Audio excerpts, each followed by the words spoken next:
Hello and welcome to episode 76 of the AL Central Rundown. My name is Dan and I'm from Cleveland. I'm here today with Lee from Detroit and Ty from the south side of Chicago. Today we are going to be talking about uh, a game that has to do with catchers, Tim Anderson retiring, and we're going to do some analysis about if the Cleveland Guardians are clutch or not. But first, let's get into what we start every week with, and that is the standings. All right, go ahead. We got the Chicago White Sox still leading off, but in second place by a full half game and occupied of a playoff spot for a brief couple of days is the Tigers, and you should all be ashamed of yourself for letting this happen.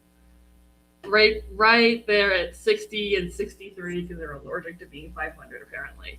Then there's the Twins and the Guardians who are tied at 60 and 64. And then the Royals are just dying at fifth place with 50 and 74 losses. Do we think they're going to get to 100 losses? I don't think so. If any team was going to pick it up in the very last end of the season, like the Royals would be the team to do that. But we'll see. Because they're kind of getting there.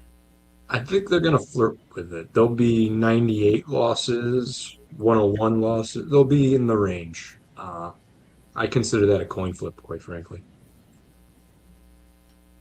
Yeah, because if we look at wild card standing, they're third to last. So they're still above the Angels and the A's barely. So but only 11 games back. And you have to remember, they're third to last in a paltry American League, in an awful American League. If there was ever an argument like for realignment and or for the removal of divisions, you're looking, if you're on YouTube right now with us, you can see on the screen, this is Exhibit A.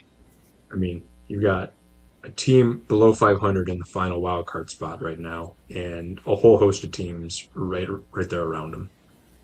Though, to your point of their third to last, the Tigers were dead last in the American League 2 months ago.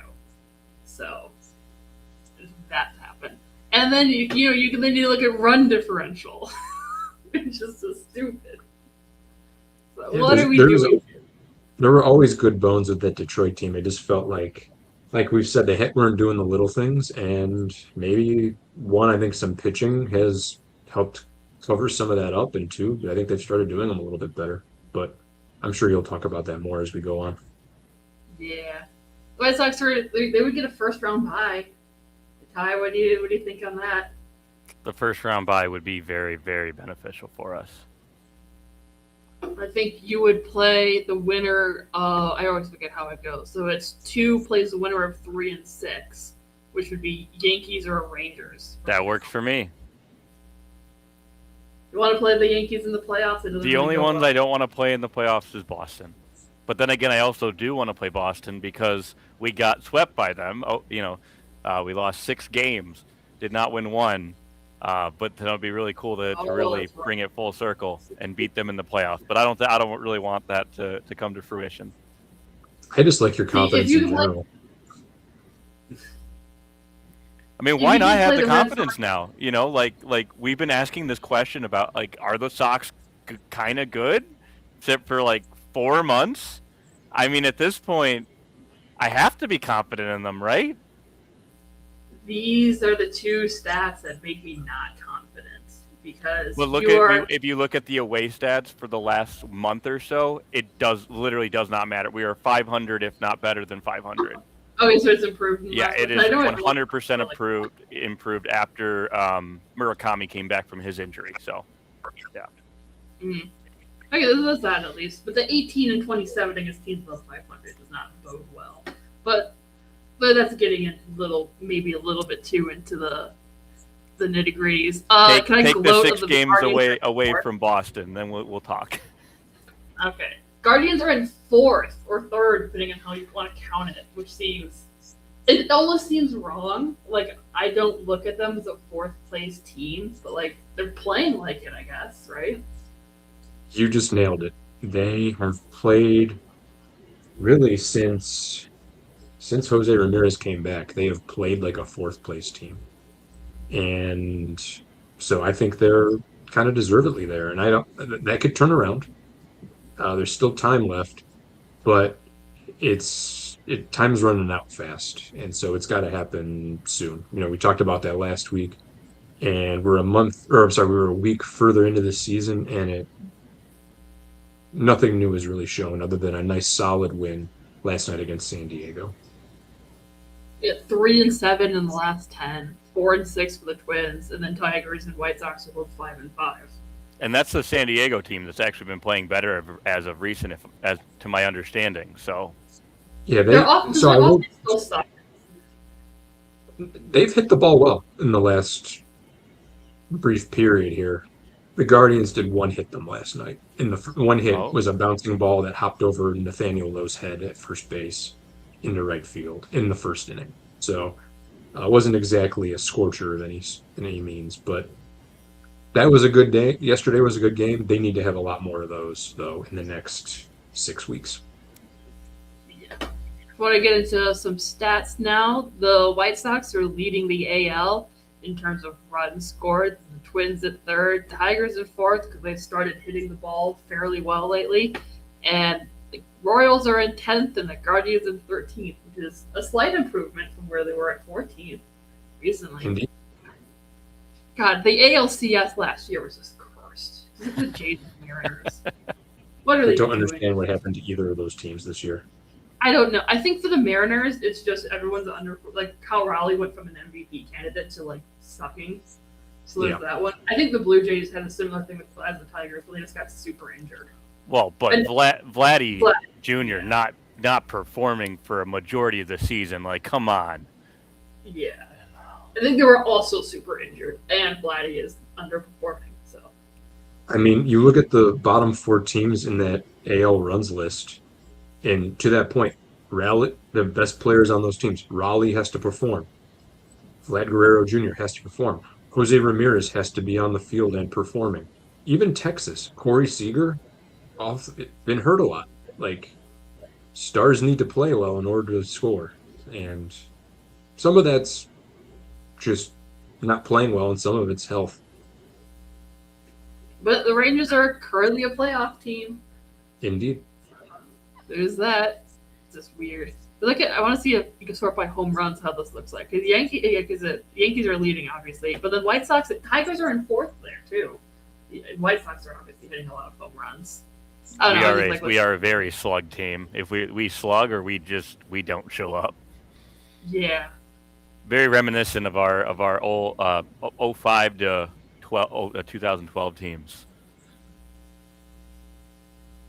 And some pitching stats here. Tigers leading the division in ERA by a little chunk. It would be different without Scooble. Sure. The White Sox are in 8th there, and then the Twins are in 13th, and the Royals are in 14th. I would not have expected the Royals to be 14th in pitching ERA at this point in the season. We had the entire Royals starting rotation in our top 25 best players in the AL Central coming this year. Yep. What has happened to them? Reagan got injured. Noah Cameron has just been not performing as well as he was last year. Yep. Lugo has been injured, right? Buwich has been injured, right? Waka's been fine. Waka's been good. Waka's been good. Yeah. But I mean, as Sam mentioned last week, they are leading the league in potential for a first overall pick. So I don't know. Yeah. Really, the issue is for the Tigers because you look at that. Oh, they've been doing really good. You want to look at the saves? They're 14th in saves. Kenley Jansen enters the chat. Right? Nobody in this goddamn bullpen can hold a lead. They, in save opportunities, they have 51 save opportunities and 25 saves. Oh, man. It's really hard. It's so bad. They should just throw you, honestly. Right? I feel like I would do better than half of these guys in a high leverage situation. Because I'll throw 35 miles an hour, but at least nobody can hit it for a home run. Yeah, it's insane. I mean, Guardians have a good bullpen, right? And they got One good thing the pitching in their Guardians bullpen. don't have to worry about is their pitching, for the most part. Yeah, that's For the always most the thing. All right, we spend a Which- lot of time. Not to go off our information here, but Dan, anything on Foster Griffin as to why he got lit up in his first start? It was a first start. Okay. I don't put too much stake into that. He gave up a couple long balls, and he did call his own game in that first game. Oh. And the guy throws 7 pitches. That's probably too many. There's a couple pitches in there that he could probably mothball, and he'd be better for it. And I will say he came out in his second start, 1 earned run, 3 total runs. There was an error mixed in there that didn't help, but that was more of a collaborative effort on the pitch calling. That was a situation where it was against Detroit. We'll talk about that game here in a little bit, but um, he recognized that Hedges caught that game, and Hedges has been in this division quite a while, and he basically let Hedges kind of guide. But then when he felt conviction on a certain pitch, he had the pitch comm on him as well, and was able to kind of signal what he wanted to throw in a given moment if he really wanted to. So that was noticeably better. And like I said when we talked about the trades, I don't expect him to pitch at an all-star level the rest of the way, but I do expect him to be capable and pitch like a middle of the rotation type arm, and so I think that's still on the menu. I think to be fair to him, it's not like he's the only pitcher who went to a new team and has struggled a bit. Like it's kind of just been like a theme. Like, not to get into it too much, but like Mize in his first start looked horrible. Like Skubal in his first start wasn't the greatest, and he was also shaking off pitches, which he never does. Like, I'm not kidding. I think the last time he shook off a pitch was in 2024 playoffs. Like, he just never does that. It's always just a kind of like adjusting to catchers and a different team It's one of those things where I think we need to remember these guys are human beings, and they're kind of upending their life and going to a new place and meeting a whole new organization of people, and it's all kind of a whirlwind. So I think that probably plays a role in. I remember last year, everybody getting up in arms. I think it was like Bednar was really bad when he joined the Yankees, and there are a couple other relievers I'm kind of blanking on right now, but everybody kind of went, well, all these moves didn't work, and it was like a week into it all. And some of them ended up working. A lot of them ended up working in the long run. The theme of potential last year trades that could have gone and stuff, people have started pointing out. Remember when a bunch of Tigers fans wanted to trade for Eugenio Suarez, and it would have taken Troy Melton to do that? Like, thank God we didn't do that trade, because that would not have worked out for us. And Troy Melton's a fucking stud, so it's just those things you can't. Fans don't know what they're talking about when at trade deadline stuff. You can't look at that until years down the line when the prospects work out or they don't work out and all that kind of stuff. That's getting a little bit off topic. Do you want to just got into the big news for the White Sox tie? Yeah, the big news for the White Sox. Tim Anderson has decided, either for himself or the league's told him, that he is retiring. This is after, how many years was it? So if you're on YouTube with us, we're showing his baseball reference page. So he played from 2016 to 2025. That being his last 2 seasons were with Miami and the Angels. Didn't do super great after he left the Sox, but he still did have, that age 23 to that age 30 season. He was decent. He was decent for the Sox. He was part of that Field of Dream game, which that's a fan favorite. But you can really see the peak of 2020, 2021, where he really found his stride, and then it wasn't sustainable, whether because of on field and how he was adjusting, or off field things that were happening as well. I wish him all the best. I'm actually going to the game on the September 17th, where the pregame Sox are going to celebrate him, and I'm really happy that we're kind of smoothing out this relationship. So it's really cool to see. So I know from my perspective, I feel that What do you see Tim Anderson's highlight of his career being? Because I always think of the Field of Dreams walk-off home run because that was just fucking really cool. But like, is that a highlight of his career right there? 100%. That is the highlight of his career. And you know, it's funny how most guys in the MLB don't have both a highlight and a low light, but he's one of the guys that do. And I don't want to spend too much time on it, but again, like when you talk about when do you know a player's done for, that low light that what we are all thinking about, that was it. You knew it was over, and it just kind of sucks. But again, kind of looking back at all the good things, all the fact that for a lot of kids in Chicago, he was a role model to a certain extent, someone to look up to. Obviously, he had his own emotional growth to go through. Like he was shoved into the limelight, 24, 25 years old. Not everybody is ready for that. But again, he's done a lot of good things. Yeah, I mean, he had a 335 batting average in 2019. He won a batting title. Yes, he did. The year that Jose Abreu won the MVP, which was the shortened 2020 year, part of the reason why Jose Abreu won that MVP is all the runs he drove in. Well, who led the league in runs scored that year? Tim Anderson.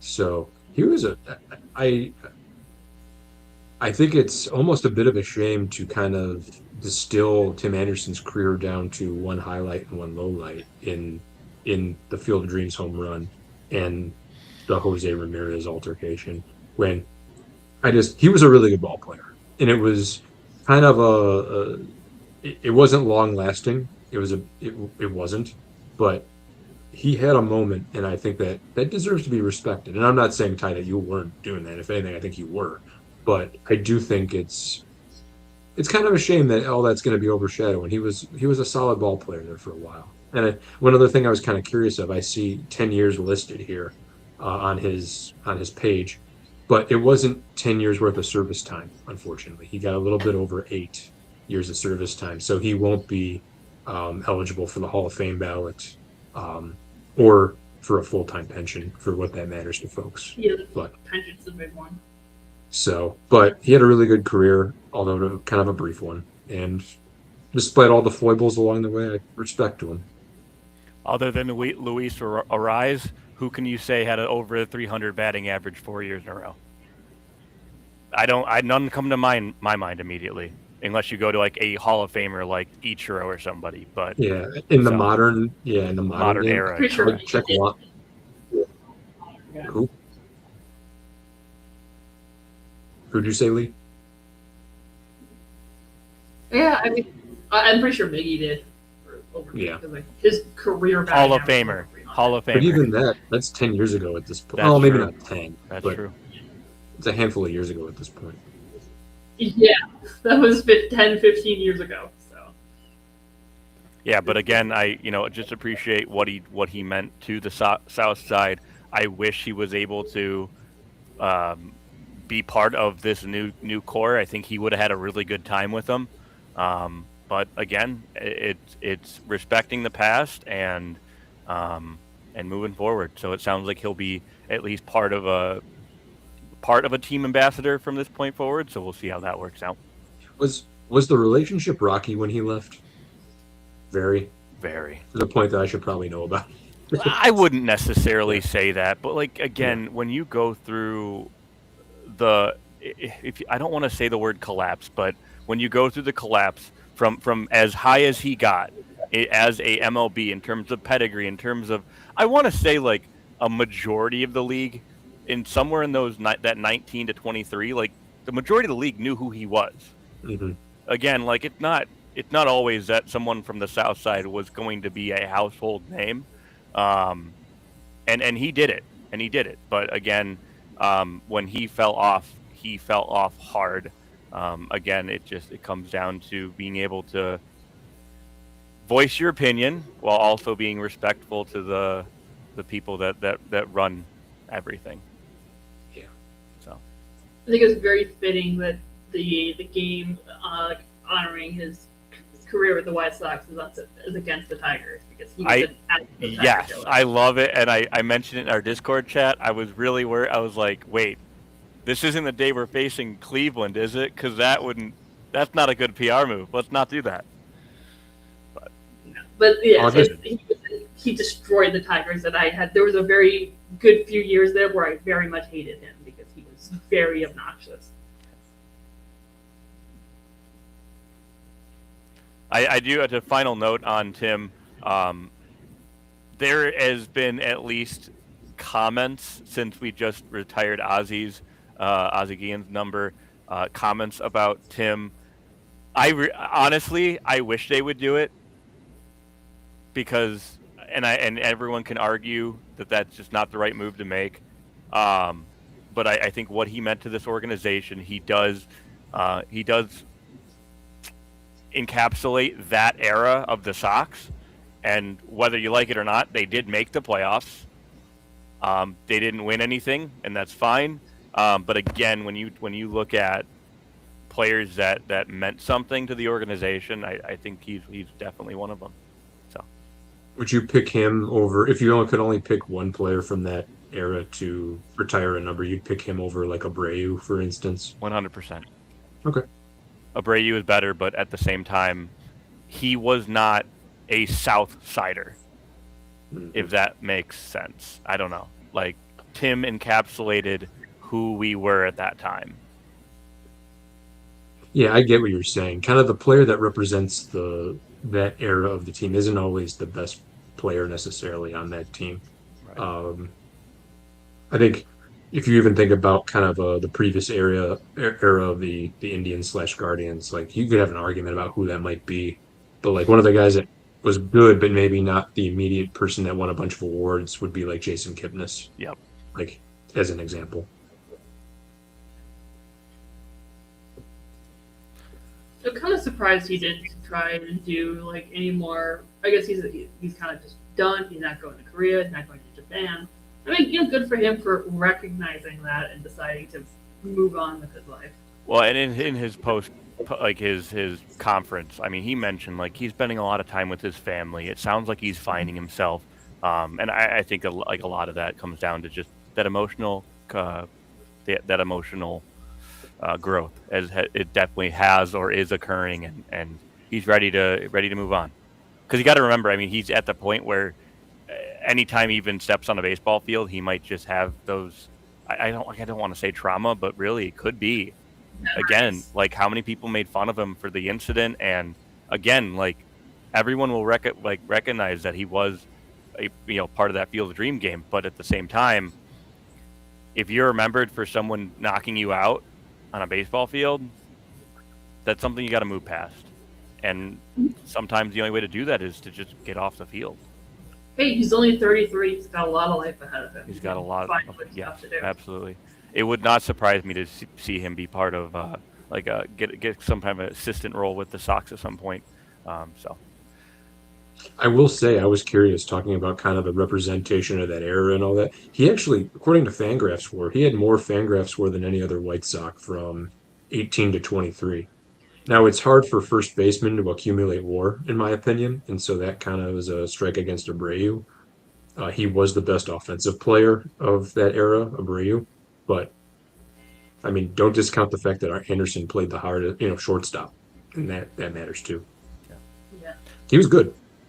He was good. Yeah. So from past to present, I wanted to talk about a couple other things regarding the Sox. We have now. I don't know what it looks like for the rest of the division, but I believe counting today, we have 40 games to go with 3 off days. That's a lot. That's a lot of games. We have. I want to say it's like 3 stretches of anywhere between 10 and 12, 13 games. So it's not going to be easy by any means. When we talk about the keys to success for this working out and continuing to push, again, we talked about how the division, we do have the division by a couple of games right now. I actually don't have the score up for today's game, but hoping that we do sweep today in Detroit to kind of put Detroit at bay, kind of, they were starting to creep up on us, and it was like, is this something we have to worry about? Tigers are 4-1, by the way. Great. Late inning comeback. Let's bring it. it was one of those things where, and I don't mean this in any negative way, but I would much rather continue to gain or lose a game on Cleveland every other day than have like Detroit come surging or the Twins come surge. Like I would rather just play the back and forth all season. But when we talk about the keys to success, it comes down to the rotation. We've seen Burke have a wonderful. As soon as he had a really good start in New York, everything has been very good thereafter. Anthony Kay has cemented himself as a very solid 3, I would say. Obviously, he's not. Would you want him starting a playoff game? I don't know, but he would be serviceable, and I think that's the key.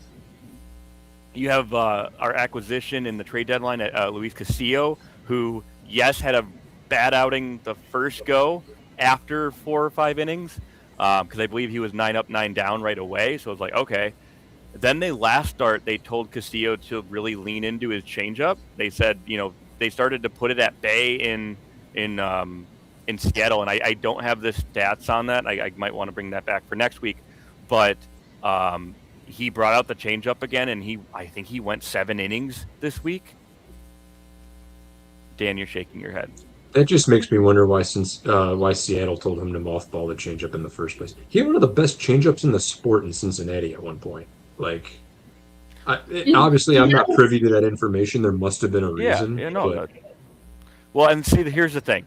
I don't want to put any accusations out there, but I do wonder if Castillo was getting sick of Seattle, if we needed a change of scenery, if that was necessary. Was a lot of stuff that I heard about the 6-man rotation piggybacking thing that Seattle was doing. He wasn't. I think Castillo had like the most issues with that.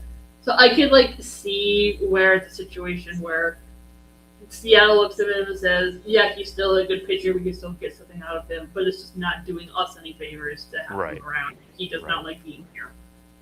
And I'm not one to put a lot of stock in 28 innings, but Luis Castillo's postseason ERA is 2.25 in 28 innings.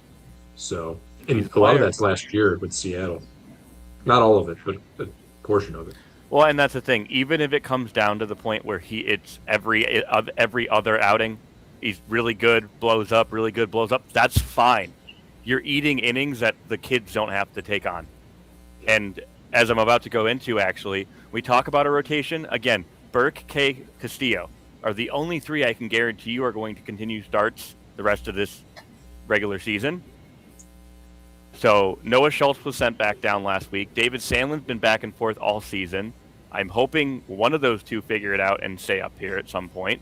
You've got Eric Fetty, who did take the move to the bullpen to be a bulk reliever guy. Props to Fetty, because again, I think we even talked about it here. The last couple starts leading up to the trade deadline, like he had finally started to cement it. Like you weren't going to get a 0 earned runs out of him for a game, but you could bank on the fact he'd give up 2 to 3 over 5 or whatever that might look like. And like that stability is important for a team that wants to be in the playoff, even though they're so young. So I would be very curious to see if he makes his way back into the rotation, depending on how long Davis Martin's out. But I want to talk about Davis Martin in a moment. Lee, would you bring up we have Drew Thorpe, we have Shane Smith, and then Jose, I apologize. You're Quiddy? Urquidy, I think. Urquidy. Thank you. So he started for us 3 innings, 3 earned runs, I believe, last week, within the last 7 days or so. I'm not going to focus on Jose. I think they're still looking at him as a reclamation project. But for Drew Thorpe and Shane Smith, we have Shane Smith. If you actually go scroll down here, Lee, we're on his MILB. If you go to his game log and you scroll all the way to the last couple of games, what's interesting for Shane Smith is that you look at August 13th, he shoves 6 innings pitched, 1 earned run. Okay. The previous start to that, 4 innings pitched, 5 earned runs. The previous one to that, 4 innings pitched, 4 earned runs. But then one before that, July 24th, 4.1, 1 earned runs. So you see this like either he's getting blown up or he's not. And I feel like as the White Sox are sitting here like, well, we're in the playoff race. We're not going to we're not rushing you back from whatever was going on.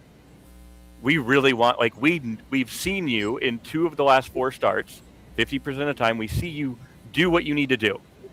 Can you keep doing it? And I really really hope he does. But I'm not going to bank on him to be back right away. The guy that we do believe, this is across the South Side fandom, if you will, that's coming back and will be in the rotation is Drew Thorpe, coming off back from an injury. Only a few starts since the injury, so he's actually worked his way from. He started in A. I thought he started the rehab assignment in A, went up to Winston-Salem, the Barons, and then came to AAA. So ultimately, over his last 6 starts, I believe it was, so he's had 5 starts, 5 outings with only 1 giving up more than 1 earned run. So that's very good to see. You're seeing the innings pitched go up from 2 to 4. Now he had 5 in the last outing. I would not be surprised to see him in the next week or so. What was the injury? I believe it was Tommy John, but I don't know that for sure. Yes. Oh, It was. Tommy. Yeah. So again, I mean, at least you're seeing, and then we have a couple of other guys, Kai Bush, and I don't have stats for them right now, but there's other guys that are potentially going to make their way back. But again, I think it's very, very clear to see that Drew Thorpe, barring anything going wrong, should be back with the Sox very soon. And last but not least, I have on the pitching side, we have Davis Martin regarding headhunting. This is going back to this week against the Cincinnati Reds.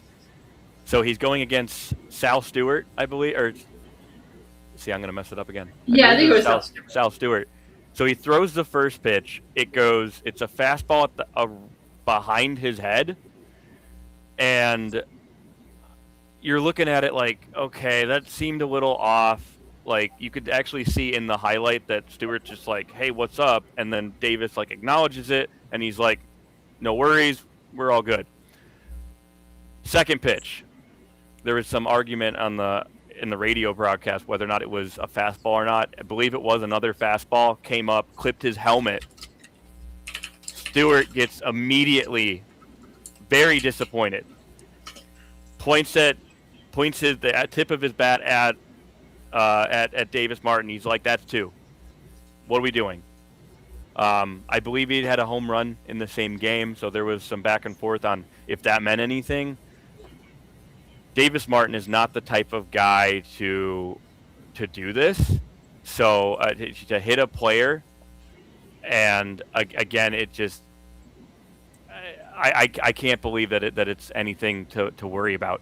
Now, he did go on the IL after this game, and what they said it was a blister. So it makes you wonder if his blister popped on that last pitch, whatever that might end up being. So you actually see, if you're on YouTube with us here, you see him dodge it. He's like, "Oh, we're all good." And then the next pitch is the one that clips his helmet. 92-mile-an-hour fastball. That twice. Again, Davis Martin is not the type of guy to do this. Edgar Caro tries to tell Stewart, hey, this isn't what we meant to do. There was no warnings issued, which was very interesting, but ultimately Martin was removed from the game.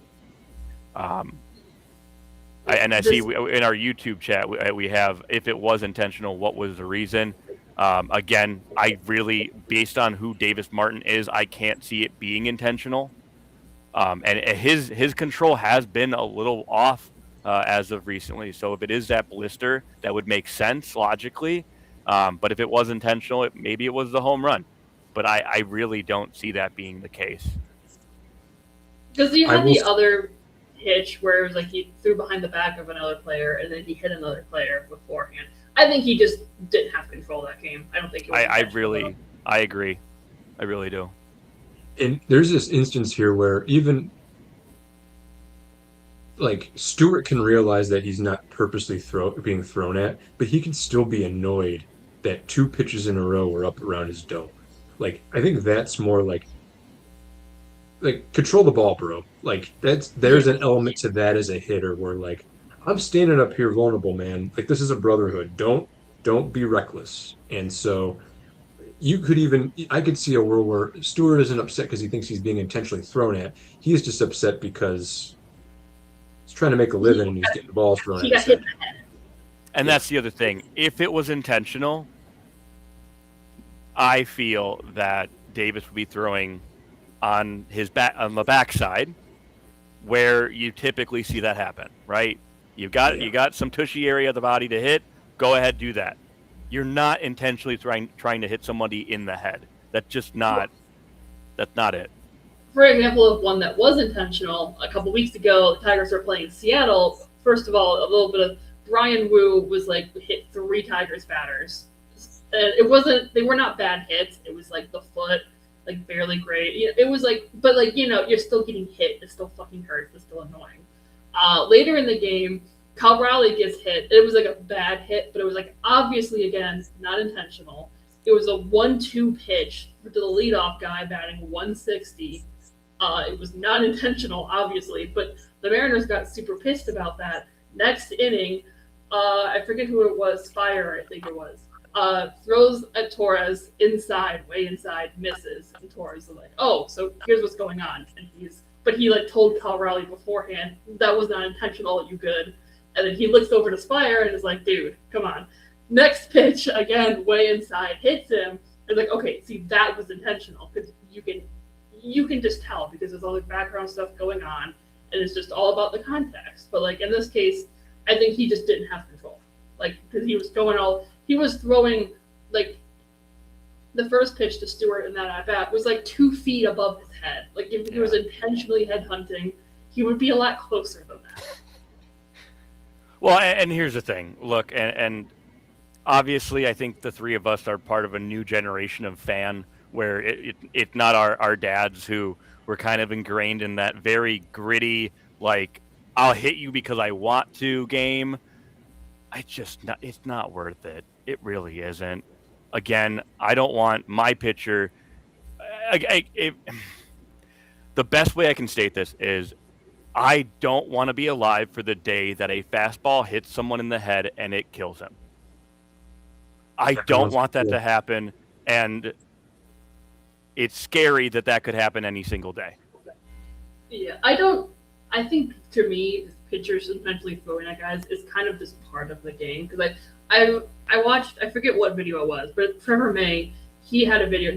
He mentioned offhand throwing at batters is the one thing that pitchers got. It's like the one thing that they can do. I kind of get from that perspective of if one team is doing something to piss you off, then you throw at them to let them know that they're pissing you off. I don't know. It's not my favorite thing in the world, but like I kind of get it from that perspective of it's just part of the game.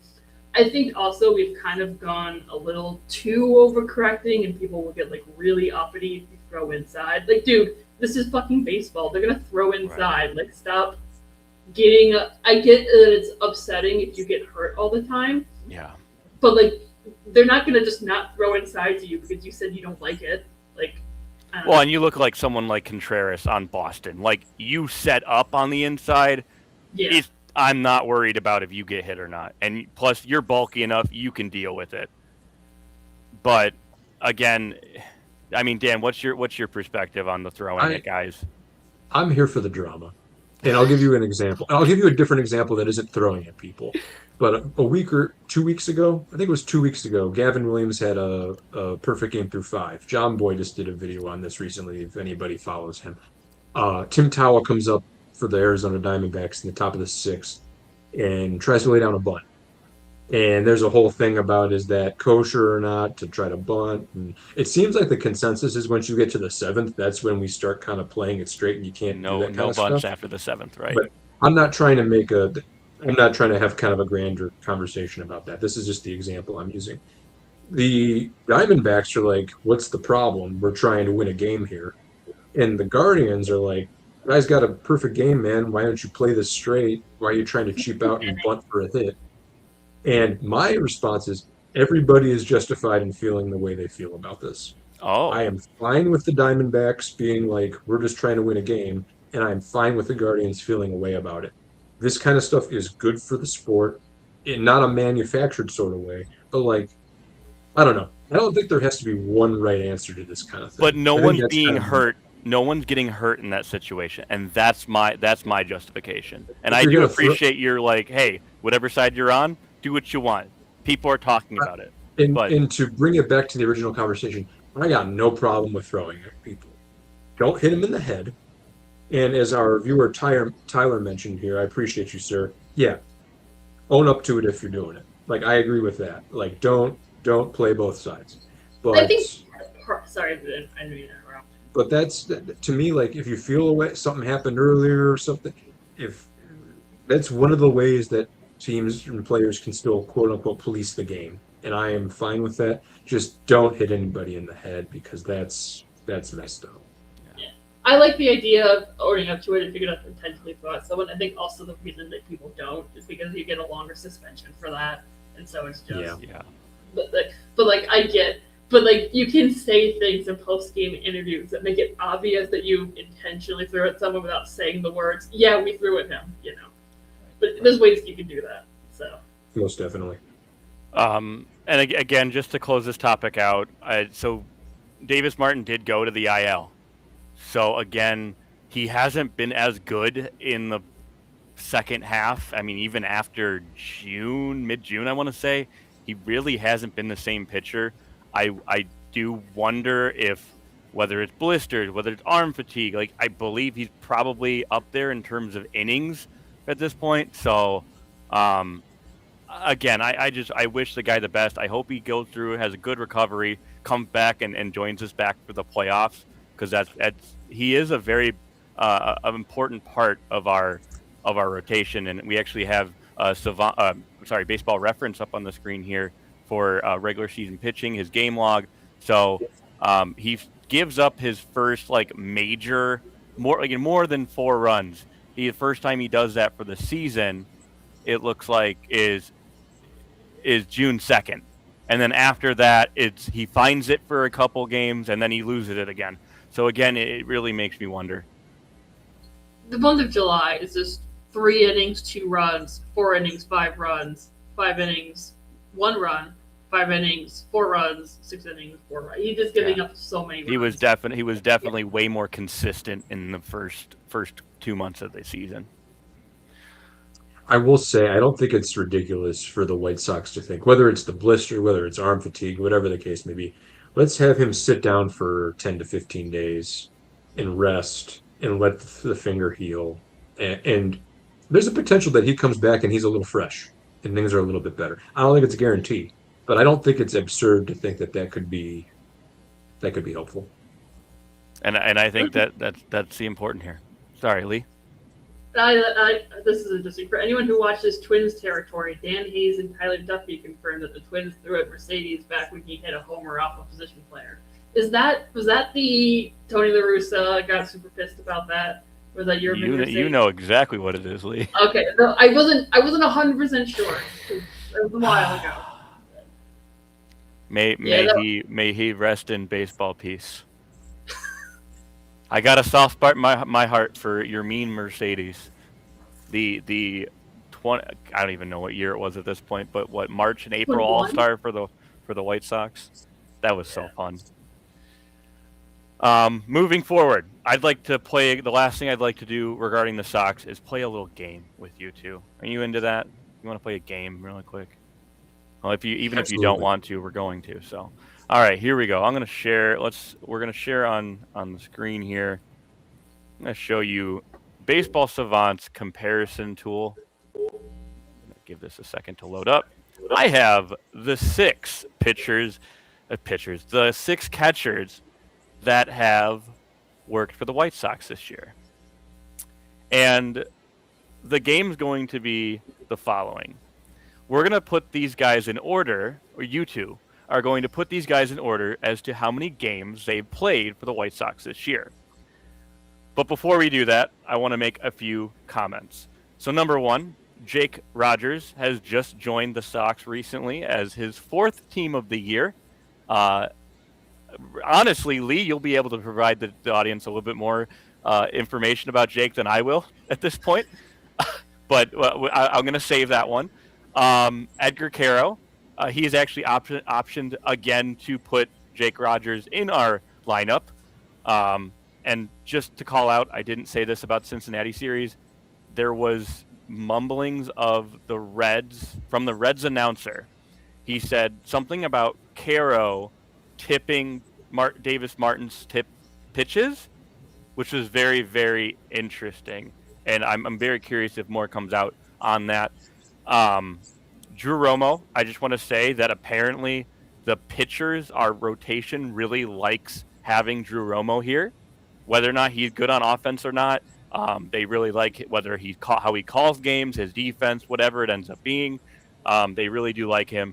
And to leave with a little good news before we play our game, Kyle Teal is ahead of schedule and could potentially be back with the MLB club come the 1st or 2nd week of September. All right. So I know Joey Bart had, 1 at-bat or 2 at-bats? Really low amount. Is this a collaborative effort between me and Lee, or are we? This is a collaborative effort. So you two are playing the how many games have each of these players played for the Sox? You can start with first. You can start with last. How many games? We're going to try to rank them from most on the left to least on the right. What do you guys think? Bart was last, Lee? I think Bart would be last because I think he and Jake have the same number of games, but let's put Jake ahead of him because he had more at bats probably. Okay. You think Rogers is second last? Second last, probably.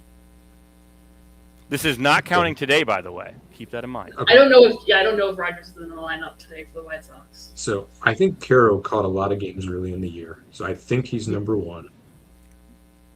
I think McGuire might have had more than Teal. Because McGuire was there for solid. That's what I'm getting at. I think it starts Caro and Romo, but the middle 2 are the ones I'm not sure of. You think it's McGuire then Teal? Yeah, I don't remember how much Drew Romo has been up, honestly. So did I hear Romo second? Is that what you guys want? I think that's what I'm leaning. That's where you're leaning. I think Romo too, and then it's a matter of is it McGuire or Teal, or is it Teal McGuire? Because Teal only came back from injury for 2 weeks. He was the starter though, but he only played. Did McGuire play that much? He was on the team for a good 6 weeks, but I don't know if he played that much. All right, we're running out of time. We need a decision between 3 and 4. I'm comfortable with it this way if you are, Lee. Yeah, I think I'll leave it like that. Let's go with this. I'll say it was a formidable effort. Thank you guys for playing. We do have, you were right, Edgar Caro with 65 games caught before today, August 16th. Romo with 50 games caught as of today. In 3rd place with 19 games caught, none other than our man Kyle Teal. Okay? So, yes, Lee, he was only back for about 3 weeks. But they really used him when he was back. Correct. Yeah. He was in the lineup every night in some way, shape, or form. This were not games started. I did not clarify that. I don't know if that threw you off. No, that didn't. Appearances. Yeah. Reese McGuire then had 11 games caught. So we weren't off by that much. It wasn't that big of a difference. Joey Bart had 3 games caught. He had 3 games? And Jake only just joined us before the Detroit series. So I had him. So I don't know if it was updated as of. I don't think he. So it would have been Bart Friday, or not Bart. It would have been Romo Friday, Rogers Saturday, or what? Flip. I have to double check that. But Rogers had only done 1 game prior to today. Even if you missed a game, he'd be at 2, which is still less than 3. Correct. So. I didn't realize Bart played 3 games. I thought he only had the 1. Yes. Yes. So, what a reason for doing this whole activity? Not only to see the savant ratings for these 6 catchers, but when you talk about when we're talking about the 2026 White Sox, we talked about at the beginning of the season where we were like, oh yeah, we have like 6 catchers that could all kind of play major league ball, and it has been our most inconsistent and just our worst position. Again, you see from what we have on the screen here, if you're watching on YouTube, Kyle Teal has the best barrel rates, hard hit, sweet spot, all of that, all those offensive stats are backing him up. But I do want to scroll down here to the catching stats, and I mean, you're looking at the framing, catcher pop, like none of them are that good on the defensive side. But again, when you look at like Edgar Caro, blocks above average in the 3rd percentile, catcher framing in the 18th percentile. Edgar Caro has been a terrible defensive and like pitching friendly catcher, which does make me wonder if that's why the pitchers aren't wanting to throw to him, and that's why he It might continues also to be be why they option. like Romo. It also might be why they like Romo so much. Absolutely. You know, So I just wanted to do this little exercise. Again, I really want Kyle Teal back. Again, I wouldn't be angry with a Teal Romo or a Teal Bart, whatever that looks like. Jake Rogers, again, I'm curious, Lee, if you're able to give me and the audience a little bit of taste into what having Jake Rogers on your team is like. But thank you for playing. Jake Rogers, he's a good defensive catcher, and that's great. He's got some pop, but he is batting very atrociously right now.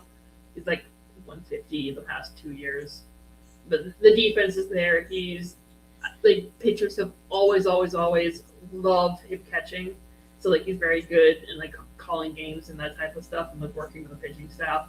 So he's a clubhouse guy. He's a clubhouse guy. He's a good defensive catcher, but he's not going to give you much on offense. Got it.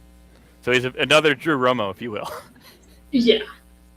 We the White Sox this year. If I had to sum it down to one sentence, we are the catcher backup lab, if you will. I wouldn't say lab, but you know what I mean. the White Sox are good enough where they could afford to, at least until Teal comes back. They can afford to have a defensive first catcher with the amount of pop they have in the other positions on the field.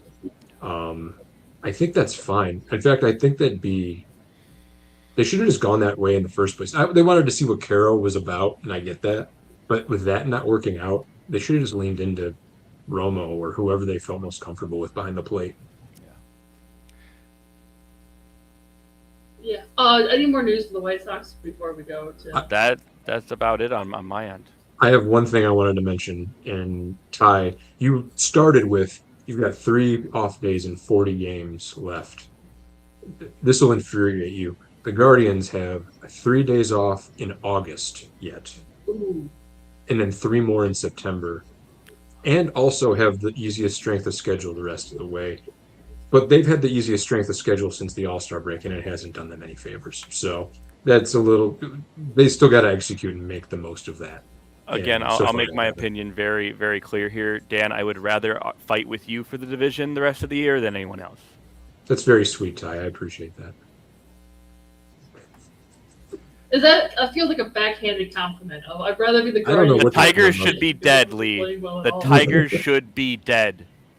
The fact that they're not dead makes me a mix Yeah. of sad and angry. And we should at least acknowledge the Twins. I mean, they're in this too. Eric's not here to kind of support them at this point in time, but I mean, they've really helped that bullpen. And it feels like the offense has cooled off recently, but they're still in the mix. That I wouldn't necessarily count They're them still out. they're still in there. They're tied with the Guardians in the playoffs. A game back in the wild card spot. The Oh, only and thing I forgot to mention earlier. It does sound like Eric's going to be doing something solo tonight for the Twins. Apparently, there's a lot of Twin stuff. Yeah, so if you're So- here for the Twins, there will be more content coming later today. I do want to say regarding the rest of the teams in the division of Cleveland, Detroit. Okay, if either of you two pull it through, beat us towards the end of the season, it is what it is. We had a really good run either way. I wrote a little article called "The Rest of the Season Doesn't Matter" because honestly, we're playing on house money here, and it does matter because we want to win. Oh no. I mean, Dean Kramer's he's looked good, better for the Twins than he was with Baltimore. So I watched him this week. He was really good. He pitched yeah, very he well was. against But Baltimore. you look at again if Cleveland or Detroit pulls through and wins the division and the Sox end up in third, again, I'm okay with it at the end of the day. I'd rather us make the playoffs, but it's going to be all right. If the Twins do it, it's going to be on the last 3 or 4 days of the year, and it's going to be because the three of us don't know what we're doing. And I can't even see it not happening. Like, that's plausible to me.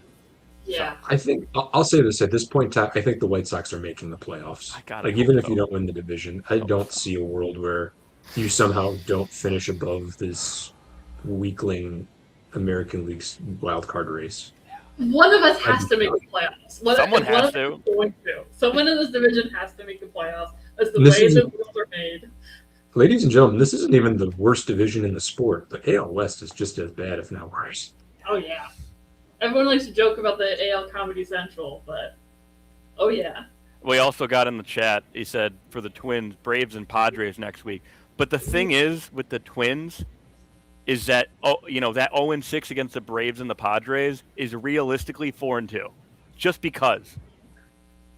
There's going to be some bullshit that happens, and they're just going to outslug because the Padres have had issues with their offense lately. And I don't know how much that's fixed, but there's going to be some bullshit. They're going to go 3-3 or 4-2 and whatever. So, I'm curious. Right now, right now, Minnesota, Cleveland, and Detroit are all out of the playoffs. Out of those three, which do you think is most likely to make the playoffs? Like, if you had to pick out of those three, they're all picking two, or are you picking one? Picking one. Out of those three, which one do you think is most likely to get the wild card spot if they're going to? I have my Ty looks like he's muttering. But it's like and I hate to make it more complicated, but is it should make the playoffs or will? That's two different questions. I have my answer. It's Detroit. It's Detroit. Very good run differential. Looks like they're getting out of their own way. I think the specter of Skubal in the background is gone. There's also just playing the best ball of the three options. It's Detroit. See, I kind of go back and forth on between Detroit and Cleveland because I'm always like, well, Cleveland's always going to pull some bullshit out of their ass and they're going to make it anyway, no matter how bad they're playing right now. But, I look at Detroit and they're just, apart from the last two games, the pitching has been very good. The offense has been great. It is hard. It's you look at the roster and you go yeah, I guess they were just sucking because everybody on the roster was injured. Gee, I guess the simplest answer was the correct one. They are the most talented team in the division at the end of the day. In a weird way, I'm almost if we finish second, that's a victory at this point, which is considering the expectations going into the season, maybe not where you want it to be, but considering don't have Skubal and Mize the last 2 months, and 35 players on the major league roster went on the IL at one point. At a certain point, it is just kind of insurmountable challenges to get over. The fact that they finished second, that's pretty damn good considering where they were at. And I'd like to share with both you two and our listeners, I also see that Eric has joined our chat. He's with some family today. Chicago and everyone else can blow up, goes back to crying into my beer. Thanks, Eric, for that. The Detroit Tigers schedule in September. You end August and go into September playing the Twins. Now, it is at the Twins. With Twins at home, I feel like Twins win that series. You go to the Guardians for 4. If you split, you're happy if you're Detroit. Then you have Twins again and Detroit. Okay. Then you have the Sox from the 17th to the 20th. You've got 4 really big division series coming up. I don't think Detroit is going to be able to pull through, especially based on what they've done this weekend against the Sox. Well, they did just win 2 out of 3 off the Guardians. How about that? They've been terrible. What do you mean? I don't know. I don't disagree with you. I don't Cleveland, like Cleveland it, wild card. Yeah, they've been playing like shit I against don't see division anything to opponents. suggest Detroit's going to really struggle with the division. I don't see why that's. I think their record against the division is it's either Royals or They're It's playing the terrible. best. They're playing the best of all the teams in this division right now. it's going to be White Sox win. I mean, I don't know how we will play against. It's going to be White Sox win the division. Cleveland's going to make the wild card. Cleveland's going to win the wild card game. I really hope the Sox and Cleveland make what earliest would be ALCS. That'd be interesting. That'd be cool. If this Guardians team makes the ALCS, I'd be thrilled. What the hell is the rest of the AL doing? Like I said at the start, everyone else should be ashamed that they let the Tigers back into this bullshit. It's embarrassing for the rest of you. This is weird. This is a weird season. I don't know what to make of it. Can I just honestly do my little bit of Tigers news before we go into Cleveland stuff? Because there's really not much for Detroit. So we've been joking for the past 2 months about Bloody Saturday or whatever the hell you were calling it, right? How about the Guardians took their revenge? They took out 2 of our outfielders. Riley Green is on the 15-day IL with a right hamstring strain after he got hit by a pitch on the right leg. So he's already doing rehab stuff, so it might be really short, but he's had an injury history of leg things in the past, so could be a little bit a while to take it for him to get back, but we don't know. But that's a big miss out of the lineup, right? Let's see. Then we got James Outman got hit in the face again. Not again, but he got another hit by a pitch by the Guardians. I forget who it was pitching that time. But yeah, so he's on concussion protocol. So that's really fun.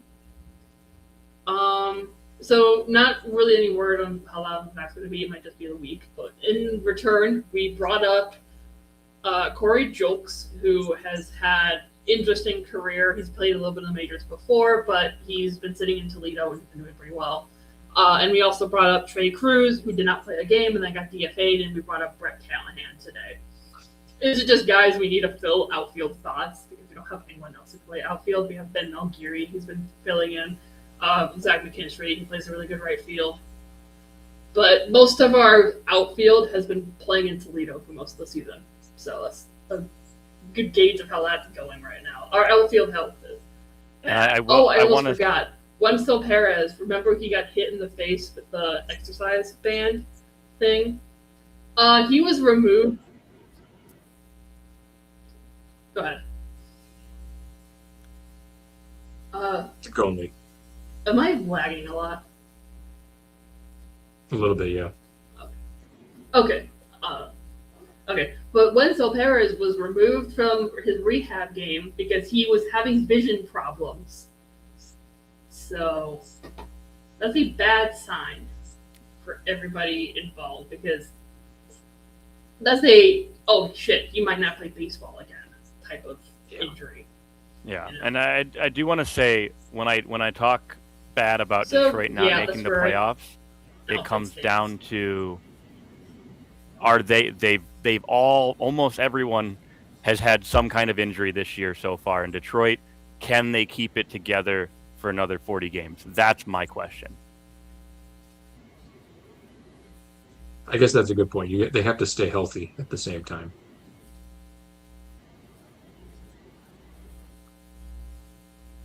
Shall I move on to?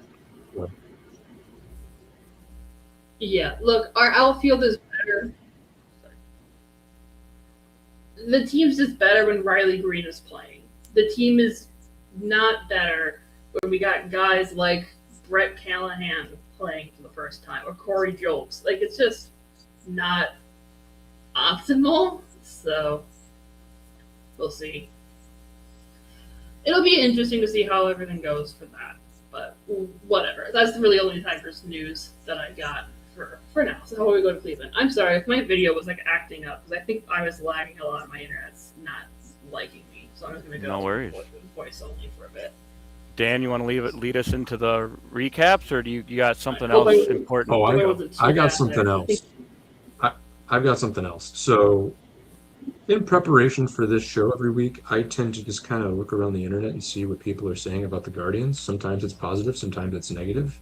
It's a good way to kind of keep in tune. But the thing that's kind of going on is I mentioned earlier that since the All-Star break, really since Jose Ramirez came back from injury, they have not performed very well. I didn't update it, but last week when I was speaking upon kind of their struggles, they were 4-13 since Ramirez's return. Um, and come to think of it, they lost 2 of 3 to Detroit this week, and they've split so far with San Diego. That's 2-3, so they're now what 6-16 since Ramirez's return. But the thing that kind of keeps coming up online that I see a lot is they haven't hit well in the clutch. And from my perspective, I'm somebody who is of the school belief that clutch really isn't a thing. And I mean, you either are or you aren't in a moment in time. But just because you weren't clutch in a moment 2 weeks ago doesn't mean have any bearing on today or 2 weeks from now or etc.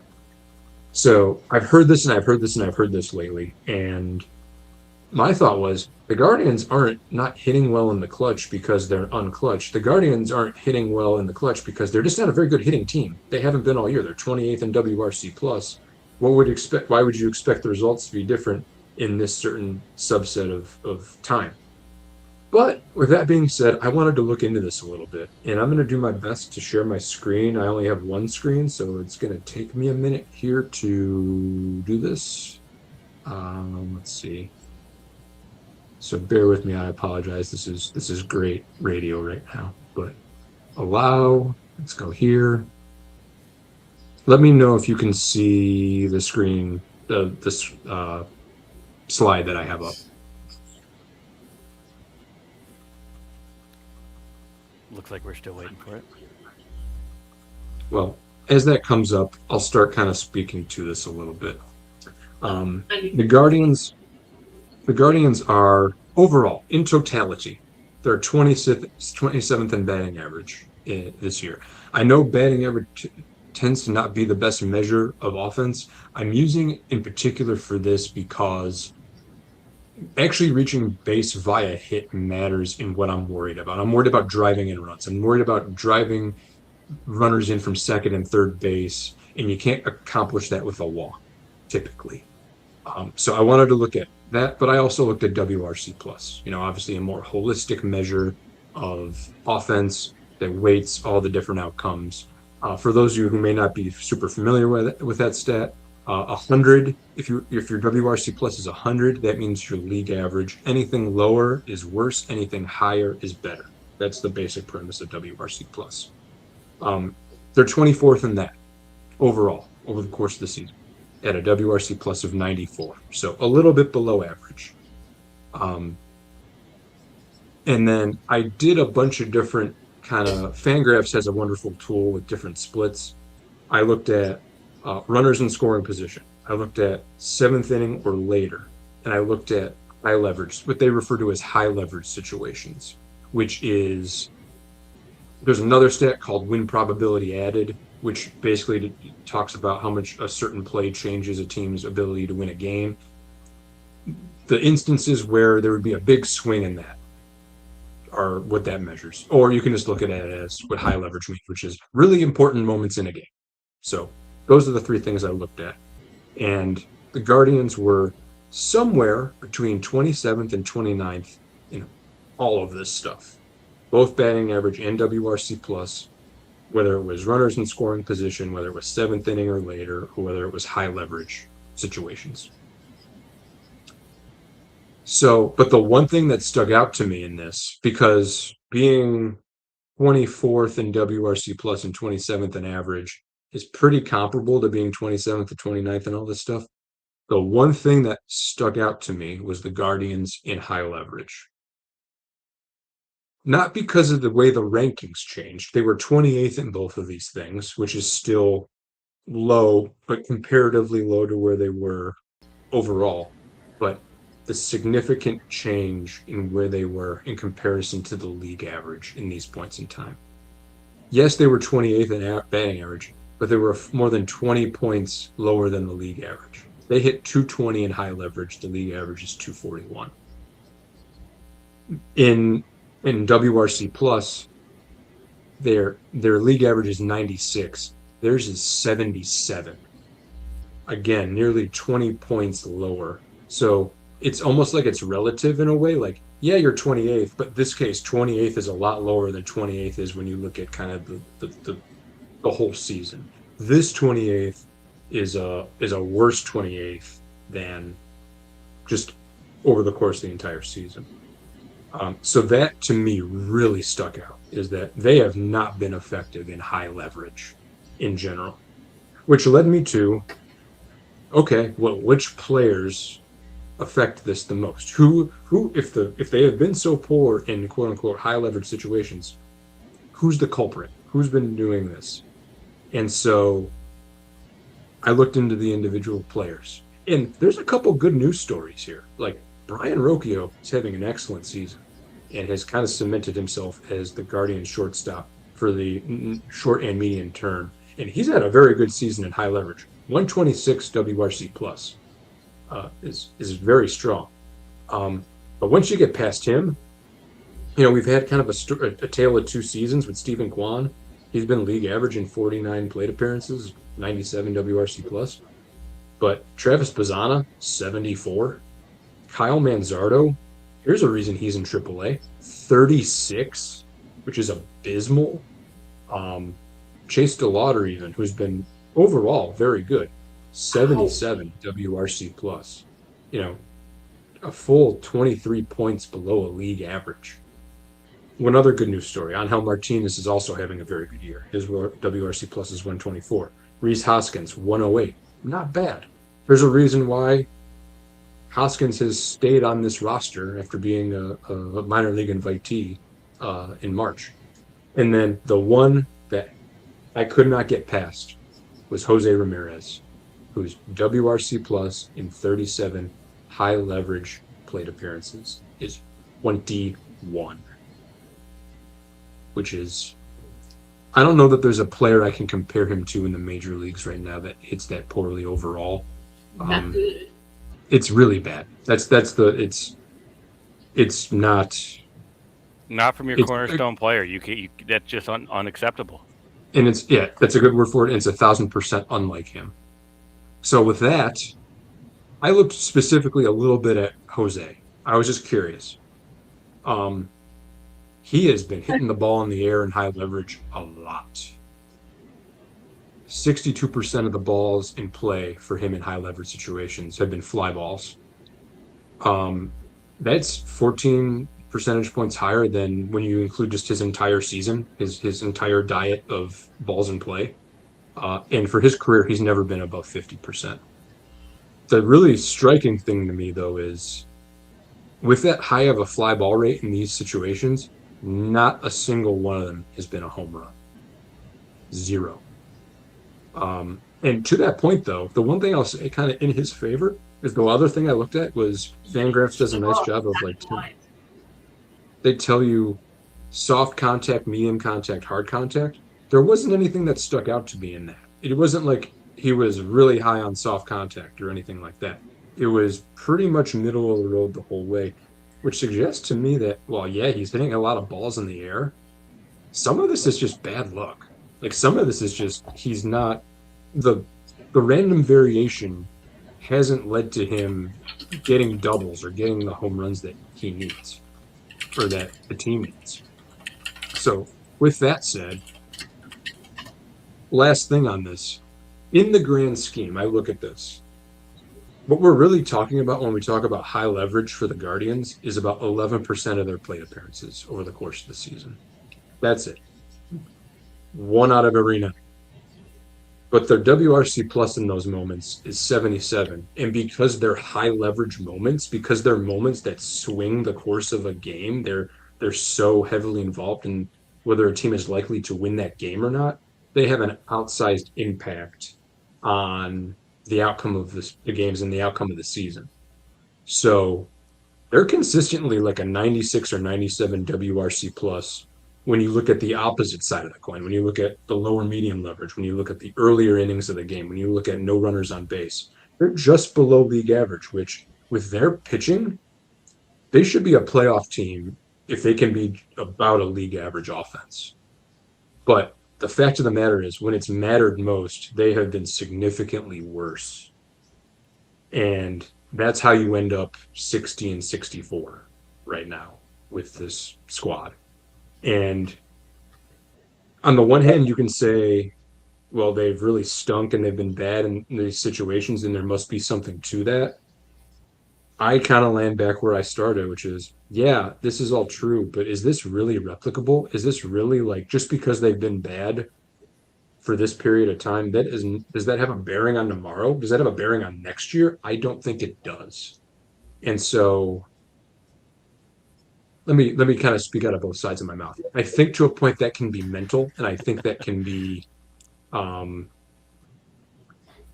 I think that can be let me unshare here. Sorry for the inception there for a second. Whoa. But yeah. I think that can be mental, and I think it could have an impact over the course of the rest of the season in the fact that it's kind of in the back of their minds. That's my concern, is that it's a mental thing and it's going to kind of be within the rest of the year. I don't expect it to impact 2027. I think these kind of things kind of have an end date and you move on. But the fact of the matter is, if I can boil it down to one thing, I've given the Tigers a lot of grief about not being not doing the little things. Well, if I were to complain about the Guardians, I would say that they haven't executed when it's mattered most. And that's a cliche, but I also think it's true. And so, Now, the other thing I didn't hear, Dan, and I did step away for a minute, so sorry if I missed this. Joe Adell and Nathaniel Lowe. I assume they were brought in to help solve that exact issue, right? well, I think they were brought into my initial hypothesis of like they're just not hitting well in the high leverage because they're not hitting well at all. And I think that's where Adele and Lowe kind of help with you. I think you're just looking for good players that'll hit well, whether it's the first inning with nobody on or it's the ninth with the bases loaded. And hopefully in aggregate, you'll get more positive outcomes in the high leverage that way. Um, but the short answer to your question is yes. The expectation is that that should improve. And Adele's had a couple. He homered in the Tigers series a couple times. One of which was in a big moment, gave him the lead. We'll talk about that. But yeah, to answer your question, those are the kind of moves that are supposed to improve this sort of thing. I was really, really surprised to see Jose Ramirez have such a low highlight. Like, because again, if you look at, for me, as outside in, right, someone who doesn't follow Cleveland year to year, looking at Jose Ramirez, I'm like, I'm expecting a very above average outcome in his high leverage situations. So that's very, to see him on the very bottom of that list is crazy. No, I'm with you. Like I think the way I said it was, it's not like him. And to that point, this Guardians team cannot get to where they want to go to if he continues to. And you could talk about the hamate bone and the injuries, and the hamate bone isn't hurting worse in high leverage situations. Like that is a completely separate thing than him not performing well specifically at these periods in time. And then it just becomes a matter of how much stake you really want to put in to whether those high leverage situations really are their own separate thing or not, if that makes sense. Well, Eric would tell you they aren't. Yeah, he absolutely 1,000% would. And I see both sides of it. Yeah. Like I said, I think in general they don't, but I think it can be a mental thing to a point. I kind of wonder if at this point I was about to say.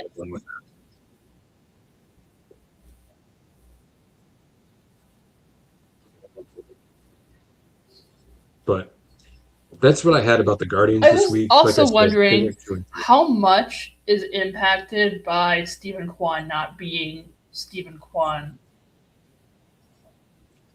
I mean, I'd say a little bit. If you were looking for somebody who could do the things I was that, wondering how much of it is.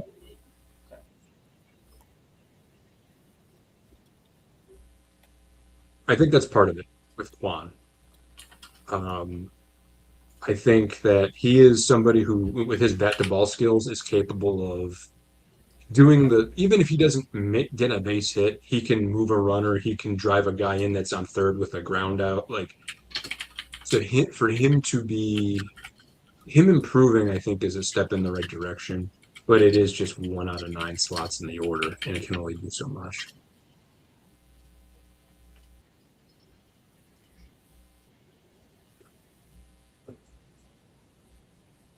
And I think a key for the Guardians is that you look at the next 6 weeks, and again, what determines if they are a playoff team or not come the end of September is whether or not these kind of statistics, if this is where they start to improve.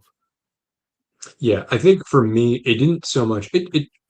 It could say something about the next 6 weeks, and it might. And like I said, if this is a mental thing that hurdle that Yeah. they're dealing with, but what it definitely told me is how we got to where they are at this point in the season. Like, yes, there was something to the fact that they had not performed well in these scenarios, and that does have an outsized bearing on how they're a 60 and 64 team, 124 games into the year. And not to make it too big of a deal of it, but like, what is this? Did this tell you anything about who Angel Martinez is? It told me about it told me about why I felt so positively about him this year. I knew he was performing well. Like, even the basic stats suggest that. There was a point in time that I keep bringing up where before he got injured in June, he was leading the team in slugging. And so but it kind of showed me that that there was another element to his success this year, and that, oh wow, he'd actually been very clutch for us. Like, it wasn't just that he's performed well in general. He's actually one of the few guys that have hit well He's showing up when he in needs these to, moments. when we need Yes. him. Same Yep. thing. Same thing with Rocchio to a point, um, where for a lot of the year he was batting ninth in the order and he was doing very well down there. They had to move him up when all the injuries happened, but he's been a very solid contributor to this team. And again, it's like an extra element added to that where, okay, not only has he performed well in general, but he's shown up big sometimes when it's really mattered. And I think for a team that doesn't have a lot of those guys, just having someone come up like Angel Martinez to do that, to when I don't necessarily believe that you were expecting him to be the guy that shows up in the big moments, but really to I again, like with me, seeing a Chase Maidroff, seeing a Colson Montgomery, where the kids are coming up, and whether or not they're good in the just once again, you talk about game situations. It's the first inning, it's the sixth inning when things don't quote unquote matter, when it's not as high leverage. Do you show up in the first place? Great. Then are you a star? We talked about Tim Anderson as a guy at the beginning of this episode. He was someone that did show up. There were especially in that 19 to 23, so that can really define a player. No, absolutely. So Angel's story is kind of interesting because he was kind of like a mid-level prospect for a while, and then he had a really great spring training in 24 that um that it really, like, oh, this guy could contribute this year back 2 years ago. But then he actually had a hamate bone injury. He missed a bunch of time. That year kind of didn't end up going the way he wanted. He did make his debut and kind of get the ball rolling a little bit. But then, like, 25 was supposed to be like, okay, he's going to be on the major league team. He should be a contributor. We're not expecting to be an all-star or anything, but like, remember what we saw in spring last year? We should expect him to, and he was okay. He played a lot of center field and played it at kind of like a slightly below average rate. He hit like a lot of the Guardians kind of middle infield prospects over the years have hit. Your Schneemans and your Gabriel Arias's and all this, where like it was okay. They didn't really impress. They're really kind of looking for better. And so coming into this year, I thought he'd be on the team. I wasn't sure kind of how the split would work in the outfield, but knowing that this team needed outfield help, I expected him to be part of the players that were on the roster and played a lot of games. But I didn't expect him to hit as well as he has. And um, it's good because it kind of reaffirms maybe what we thought 2 years ago. I'd like to see him do it another year and really get kind of more cozy, comfy with the idea of him being this player and not just kind of having a solid year. But I mean, it's better. I say this a lot. It's better than the alternative. It's better Yeah. than him not performing this way this year. But I do think that because there was the thought in the past, like this could be a thing. Like he could be somebody that's part of this roster and part of the short to medium term for the short and medium term. And another comp I want to just draw, especially from the Sox this year, we looked at Murakami going down with an injury. You guys also experienced a significant injury from J-Ram, but having someone else, we had Jacob Gonzalez step up, where he was actually delivering, and I don't have the exact stats, but he was delivering in a similar way. To be able to see, and again, not that Murakami is a veteran, but to see one of your more important stars on the team go down and have one of those kids step up, it really means the world. It really does. Yeah, I think I'm frustrated with how the last couple few weeks have gone at this point because I thought the Guardians did a really nice job of kind of stemming the tide when Ramirez was hurt. They went 15 and 15 in that period, Yep. with not just him hurt, but Martinez was part of that and DeLauder, three of their most important offensive players. They held serve. And it's been the aftermath of that that's been the really disappointing part. They go out and they put all three of those guys back. They go and they make moves at the trade deadline, and they've gone 6 and 16 in this period. And it just doesn't compute. It just doesn't. And I think we just talked about how we got here a little bit, and not just this span, but the entirety of the season. But it shouldn't work that way. Like they should be playing better, and they just haven't. They haven't executed. It's been a matter of execution, especially when it's mattered most. And I guess the other question I do have about the high leverage before we move into the recaps, when you watch your Guardians games day in, day out, the season hasn't been either they're winning or they're losing. In the case that you're not giving up, you're not losing 8-1. Do you agree with that? Um, For the most part. yeah, I agree. I think it's been more. I think it hasn't been frustrating because they're losing by big margins. It's been frustrating because they're losing winnable games. Okay. They're losing a lot of games 4-2 that if somebody had made a play in the field or if somebody had gotten a big hit, that was a W. And there have been a number of those. It's been more that. And that's where I think that your analysis here with the high leverage, ultimately, that could be the difference. I mean, Yeah. even if they're a little better, right? Not even good, just not terrible. That may be the difference of 5 or 6 Be games. that be that 96 to 97 WRC plus you are all the rest of the time. And that's going to be worth some number more of wins. I don't know what number, but it's going to be more than negative. Yeah. I know that much. I do. You did inspire me to go do some research on the Sox after this game, Yeah. regarding those high leverage situations. But do we want to move into the recaps? We can do that. All right, let's try this out. I restarted my router, so hopefully it's better now. Seems okay so far. All right, sweet. I'll have to do video off until I can figure everything out, but that's fine.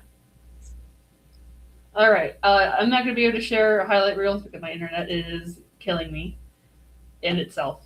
But want to just get right into Guardians Tigers game one? I can get us rolling. So, game one earlier this week. Really, the big moments of this game for me happened later on. Well, first of all, before I get there, there was an expectation here that this would be a Guardians win just off the fact that Tanner Bybee has been so excellent against Detroit in the last couple of years. And he just really wasn't his usual self. He wasn't against Detroit.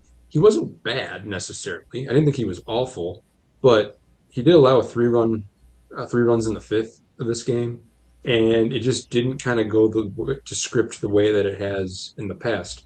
But to me, the kind of talking about this is actually a really good segue because talking about high leverage, you get to the seventh inning of this game, and Detroit's up 4-1.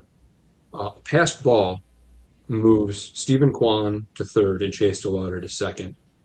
And you've got Jose Ramirez up, you got Reese Hoskins pinch hitting for Nathaniel Lowe on deck.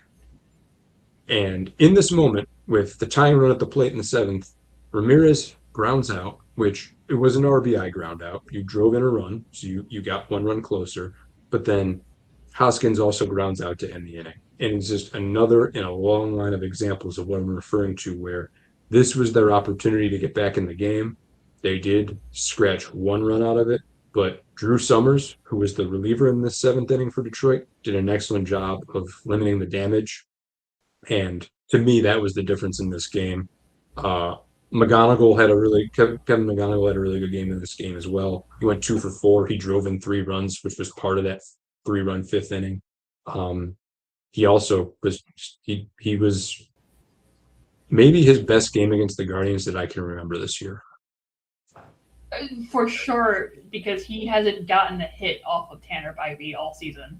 That was his first hit. And I remember it was like very. So this is a little bit more because I talked about both Riley Green and James Outman went on the injured list. In the third inning, I think it was, Riley Green got hit in the leg, and he was later pulled from the game.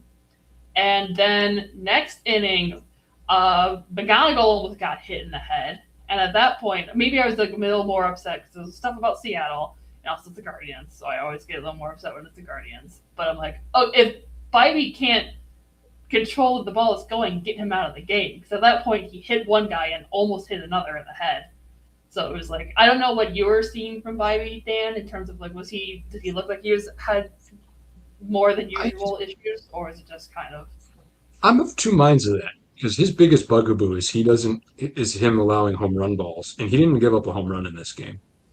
At the same time, the command there, at least in those couple of at bats, left something to be desired.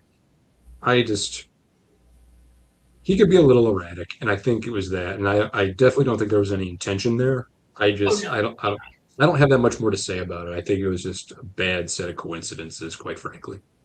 I don't watch enough Tanner Bybee pitching against teams not the Tigers know what he normally looks like. Yeah. So it seemed very unusual to me. I did like, then McGonigal got the double to like really to break the game open a little bit. I did like Jason Vanelli said, don't get revenge, get even. I liked because it almost got hit in the head in that previous end. That was a nice touch. That was fun. I did feel for McGonigal a little bit on that, because there was that moment in the broadcast where him and I think Bybee kind of made eye contact, and you couldn't see Bybee's reaction, but you could see McGonigal looked like he saw his life flash before his eyes.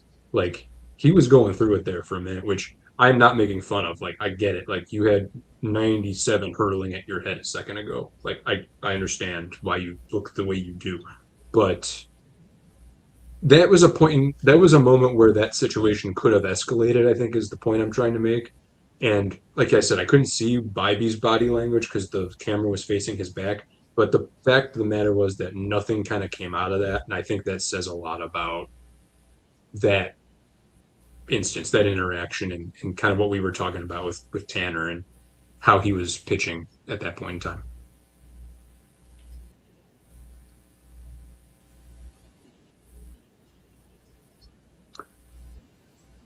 With that, I'll move to game 2. Yeah, no, I don't think I never thought there was any intention. My issues are just if he's going to keep hitting guys and get him out of the game because it's just unsafe. Yeah, it's more what I was talking about with Sal Stewart earlier, where he's frustrated because he had 2 in a row at his head, and it's whether it was intentional or not, he's allowed to be frustrated about that. I should mention final score of that one was 6-4 Tigers victory. In case that wasn't evident. Oh, before we go to the next game, we could talk about how in the top of the ninth, Guardians get like 3 on, load the bases. Kenley Jansen almost blows the game because he's a terrorist. And then basically the same thing happened in the next game for other swapped teams. So that's interesting. Yeah, so another in a long line. I didn't obviously highlight that one as much. I got kind of stuck on the 7th inning, but you're right. There was an opportunity there too, and Jansen was able to wiggle his way out of it. Somehow. The Cleveland, there was an opportunity Guardians of our 2020 year of our Lord 2026. It just seemed like Cleveland wasn't playing like Cleveland because like you got Jose Ramirez in a clutch opportunity grounding out, and it's like that's just not the Jose Ramirez that I know and hate, you know. Like in every like I have a joke of like, oh, scheduled Jose Ramirez homer because that's what he does in every series against the Tigers. It seems like he still got an He has done RBI it. out of it, but like it was just kind of weird. Yep, you would expect more. And it's like you have this perspective as a fan watching another team where it's like, especially like Cleveland and Jose, I think are a good comp for this, where it's just like, I want to beat Cleveland and I want us to do better. Like, I don't want J-Ram to be the guy hitting the home run off of us. But at the same time, like, you're not necessarily wishing for that player's downfall. You just know they're so good and like, please don't hurt us. You know what I mean? So I think that's important I'm to look I'm at starting to or get think that way about. about Miguel Vargas already. Oh, I and feel that. Jose Ramirez had one of two fielding errors in this game because he had another one He the did. next one too. So yeah, I haven't talked much. I alluded to the hamate bone, but I will say this. It definitely has been bothering him. We talked about it on last week's show, or maybe there a conversation need to be had about if he should be on the roster or not, or how he's doing or how he's feeling. That continued to plague him over the course of this series. Lee makes a good allusion to the error that he committed early in this game. Um, but yeah, I think it's starting. I could just be hoping or being optimistic. I think it's starting to clear up, though. He did have his first extra base hit since returning yesterday, and he roped a double in the left center field gap. Obviously, it wasn't a home run. It didn't have the lift to be a home run, but the sound of that off the bat was really good. And so the hope is that kind of this is starting to get better with the kind of the days off he's taken here and there, trying not to overdo it. I mean, that's yet to be seen. We're going to find out, but there's at least the optimism there that we're kind of there's light at the end of the tunnel, hopefully.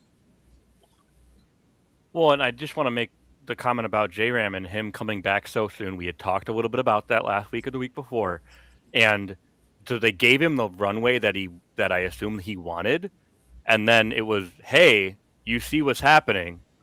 Like, again, as the team that's trying to support you, that we want to win a World Series with you, we need you to pull back just a little bit and just take a deeper, like, let's figure this Yeah. out. So Game two. Yeah. So this is a Guardians win, 6-4. I will. This was we alluded to Foster Griffin making his second start earlier. This was his second start. Was a little rocky early. There was an error in the first inning of this one that led to 2 runs. Griffin also gave up a solo home run in the third to Gleyber Torres. But after that, he looks solid. And you're going to give up a bomb here and there. It happens. It's part of Major League Baseball. The two errors or the two unearned runs, I wouldn't put on him in the first. He was good, not great. 5 innings, 1 earned run, three total runs allowed. The bigger thing here is Joe Adell. I alluded to him earlier as well. This in the fifth inning, he gave the Guardians a 4-3 lead with his second home run in consecutive days, and his second home run as a Guardian. And I'll say it again. As far as Adele goes, I'm not upset that he's on this roster. I think he's a good player. I think he can help contribute. I am frustrated with how he's being utilized. But he was facing, I believe, a left-handed pitcher in this instance and planted one in the seats. Good use of Joe Adele. We're on the right track. Guardians added 2 more insurance runs in the seventh, back-to-back RBI hits by Angel Hanau and Austin Hedges. And really, though, the other kind of headline here is going into the eighth inning, Hunter Gaddis had some struggles. He was only able to get 2 outs in that eighth inning. And so Cade Smith enters with 2 outs in the eighth to try to gather a 4-out save, which is something that Stephen Vogt has done a number of times this year. Shows you how important he thinks that this set of games was over for where the Guardians are right now. And so he deploys Cade Smith, and ultimately Cade Smith was successful. Ultimately, he was able to get the save in this game, but it required 40 pitches to get 4 outs. And Max Clark is a young player that we've talked about on the show some.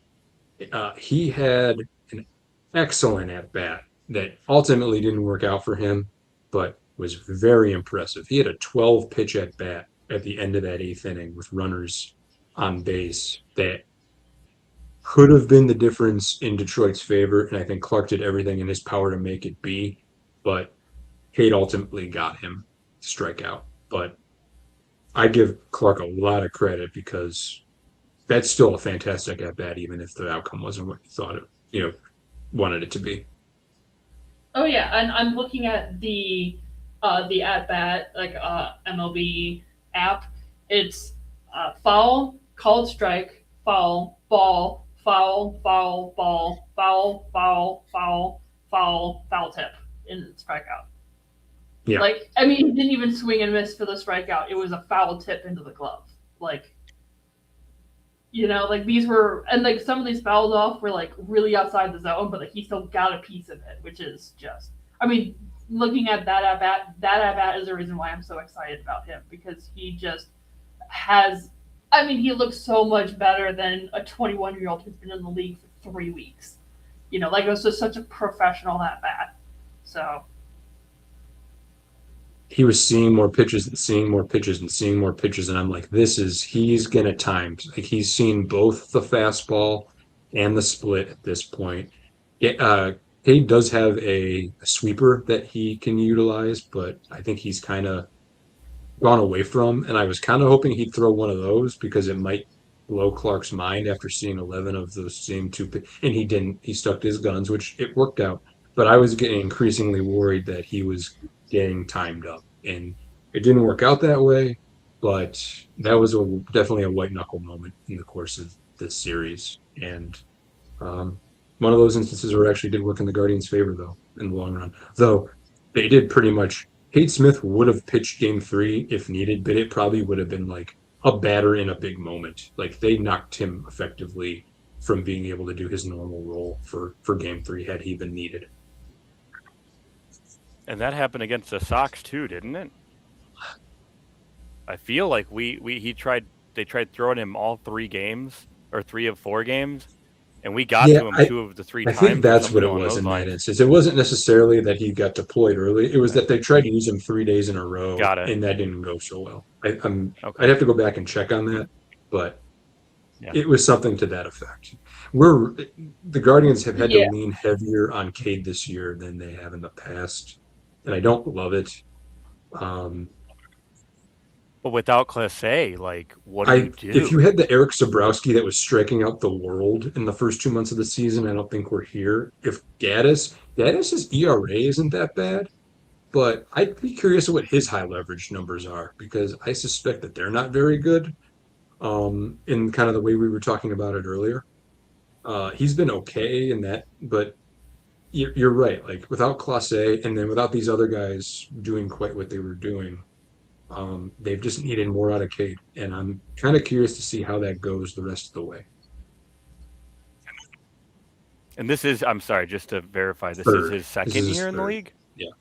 3rd. Okay. So he's got a year under at least. He does. And that's part of the problem, Ty, is that if you go look at the most relief innings leaders for the last 3 years, both him and Hunter Gaddis are pretty high up there, which doesn't concern me in the short term. But when if somebody comes to me and starts saying, well, maybe we should extend Cade Smith, I think we're going to get our mileage in 6 years, quite frankly.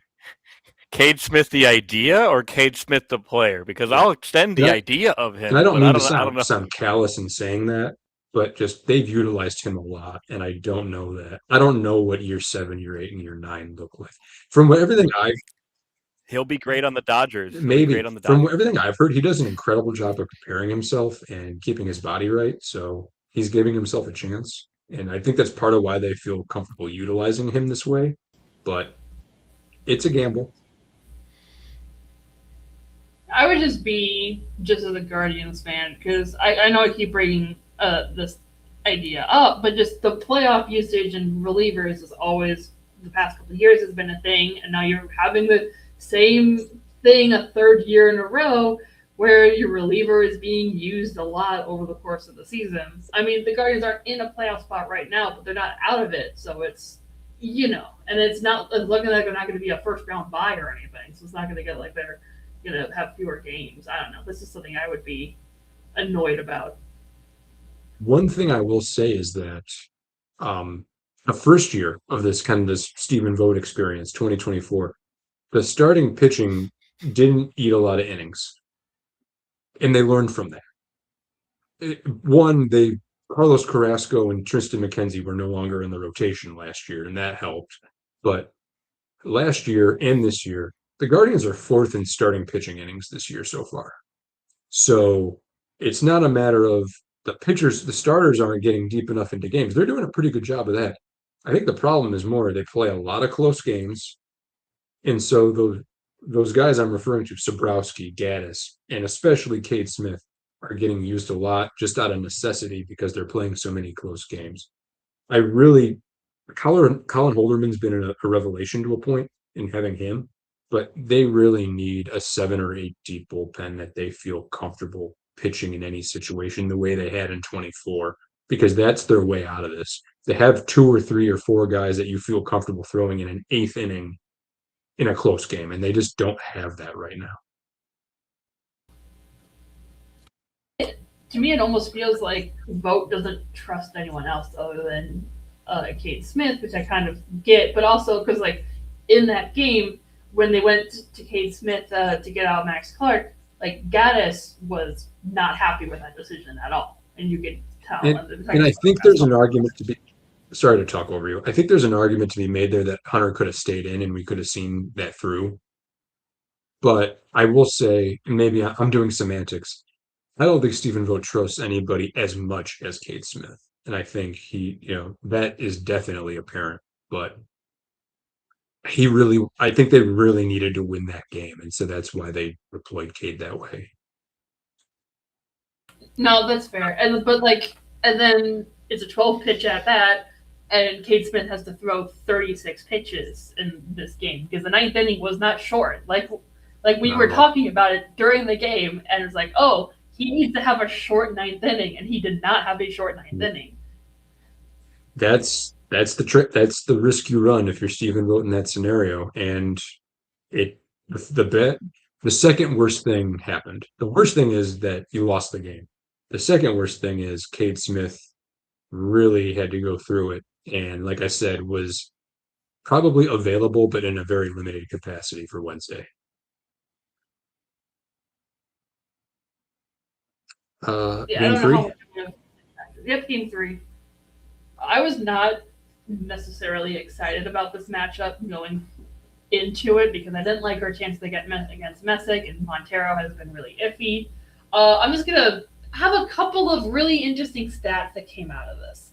So Tigers won 3-0, and they pitched a shutout without pitching a strikeout for the first time that's been done in an MLB game since 2014. Here's some fun facts. So it has been done 3 times in the last 20 years. It has been done by the Tigers in 2014 against the Oakland A's. It has been done by the Cleveland Guardians in 2012 against the Minnesota Twins. And it has been done in 2006 by the Tigers against the Cleveland Guardians. It gets weirder. Do you know who was catching for the A's in 2014 in that game? Josh Donaldson. Oh. Stephen Vogt was on the lineup the last time this happened. Which, that's just weird, right? That is weird. I didn't know that. If I had two nickels, I mean. Yeah. So, very weird game because Guardians didn't strike out, but they had a lot of grounders, and it was just 4 singles that they hit. So, just weird. 4 singles, 1 walk. Yep. Alternatively, I want to mention that while that's all the case, gosh, I never went and looked. I forget what it was, but the Guardians, if you're into the advanced stats, the StatCast stats, their expected batting average in this game, I think, was 240. It was something close to that. They actually had the better expected batting average in this game than Detroit did. The league average expected batting average is 243. So the quality of contact they were making when they were putting the ball in play was about average for this season. It wasn't like they were hitting a bunch of dribblers and pop-ups and all this stuff. No, they put the ball in play, and they put the ball in play a lot. They had to have. They didn't strike out. Additionally, they had the four hardest hit balls in this game. The four hardest exit velos were Guardians hits in this game. And Kiter Montero he led the Tigers with two swings and misses. That that was it. That was the most a Tigers pitcher got, was two swings and misses. Now, I genuinely don't say that to denigrate this victory. If anything, none of this matters. Guardians didn't execute. Everything I was talking about with high leverage earlier and luck and all this, this is like exhibit B of like maybe it's just not meant to be for the Guardians this year. Like to put all them balls in play, have none of it turn out the way you would expect it to. Um, it just seems like bad luck. And I don't know. I wanted to hit on that. But to my point earlier, the Tigers executed, Guardians didn't. Tigers win 3-0. I want to mention Eduardo Valencia had a homer off of Parker Messick. I have been having a running bit. Eduardo Valencia might be the greatest hitter of all time. And I'm just going to keep saying that until he proves us wrong, because he has done nothing to prove us wrong. I believe I'm going to pull up his baseball reference page, and this is going to be, I don't know if he's done anything today, so this might be outdated by a day, but he has played in a grand total of 18 games, all right, for 52 at-bats. He has generated 1.1 B-WAR. He has 6 homers and 21 hits. Of his 21 hits, 12 have been for extra bases. Like, look, this is just kind of silly at this point. Yeah, this is why we DFA Jake Rogers, because we have a backup catcher who is doing decent in the catching position and also hits baseballs 500 feet every at bat. Like, I mean, again, 6 homers in 52 at bats to start an MLB career. I mean, that's just fun. It's giving a little bit of like Akil Baddoo, Insanity Run type of player. But you know what? I'm here for it. He's a 27-year-old who spent 8 years grinding in the minor leagues. I don't care how long this goes for. It's just very fun, and it's really awesome for him. Like, for him personally, because like I've talked about this before.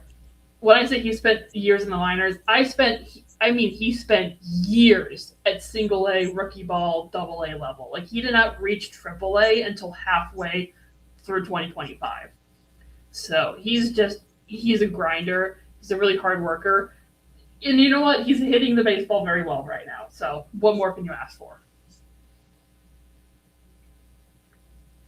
The only other thing I had on this one was, and it ended up not mattering, but Messick loaded the bases in the third, double hit by pitch walk.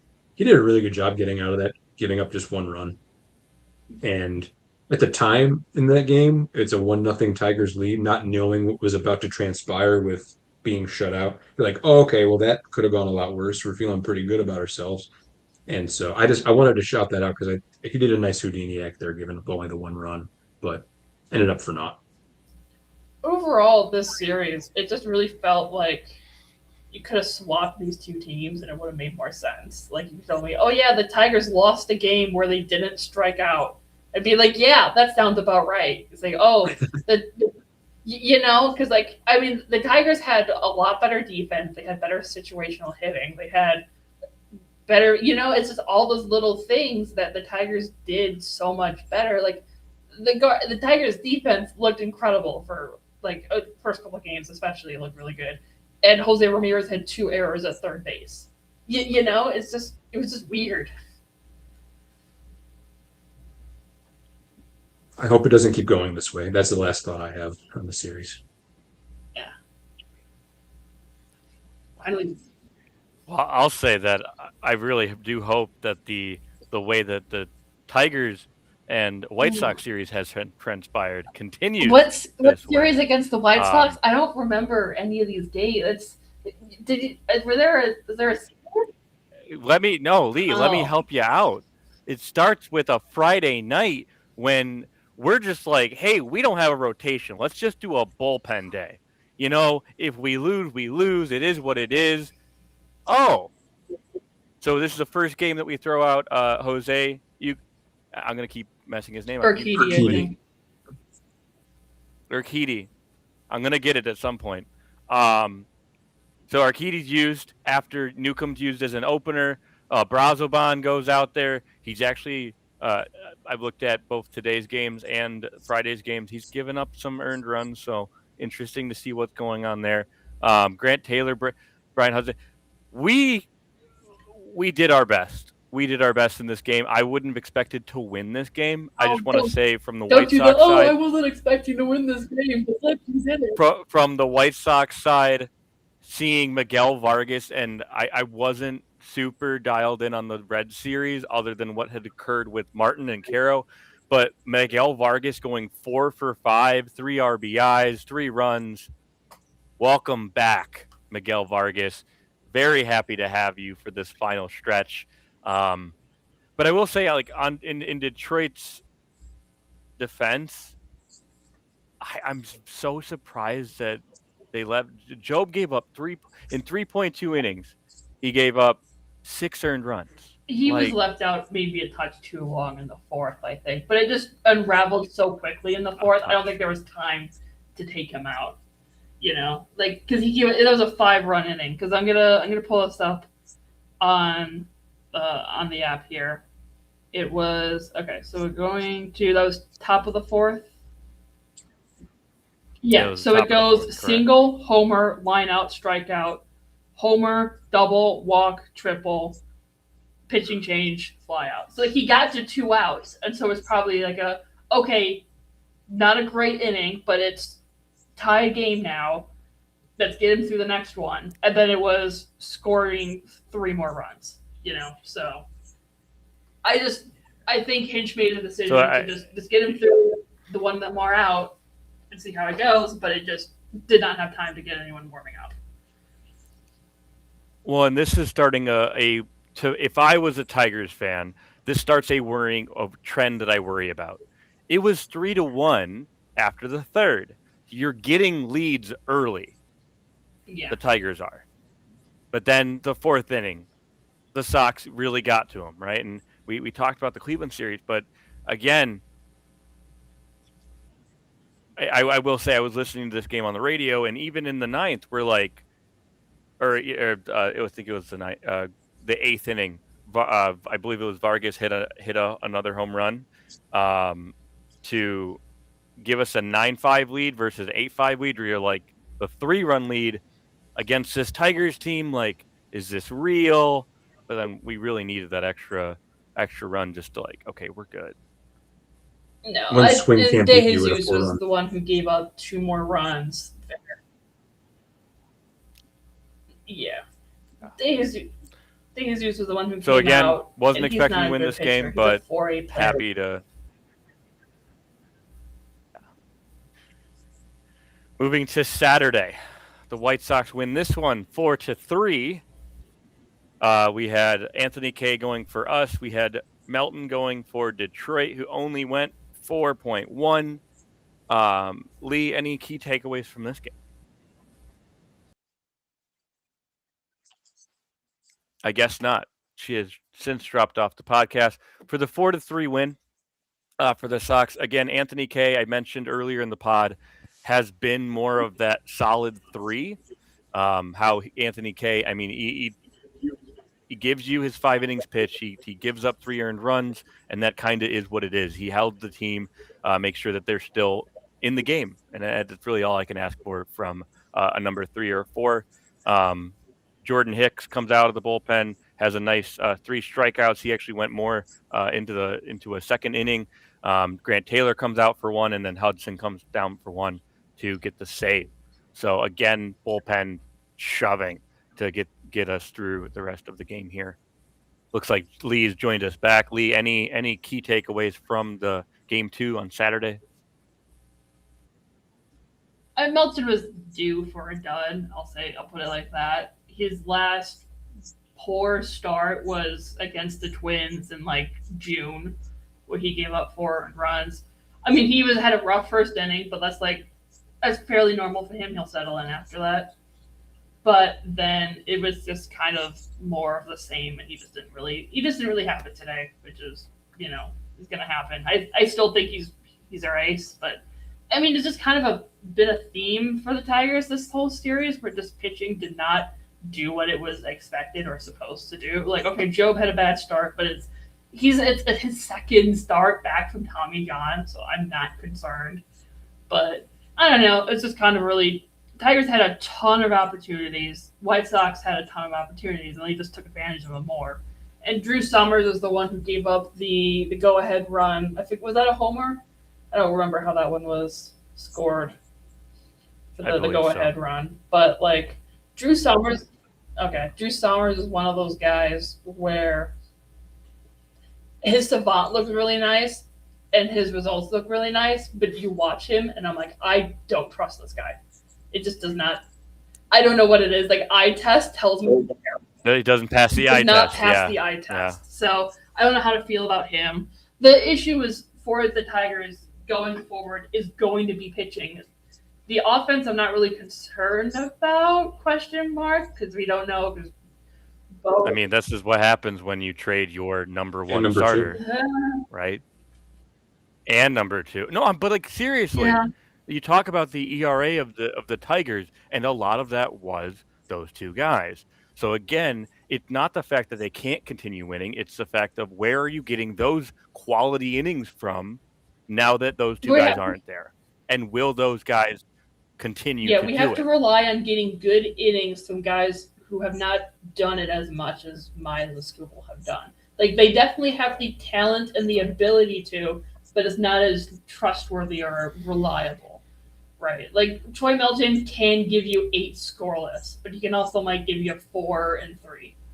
So it would not surprise me to see Detroit go 500. No, that would be fine with me. I think one of the things I want to talk about, because I believe was it in this game, or was it in the game against the Guardians, where Dingler came up to bat and he had look at 3. No, it was against the Guardians. But my point is, Dingler has had a really bad stretch lately, where he's 1 for his last 30, and that's been a big impact in the Tigers' offense. Like, okay, if he's cooling down, that's kind of concerning. Also, he's been playing nearly every damn day, and that wears on you as a catcher.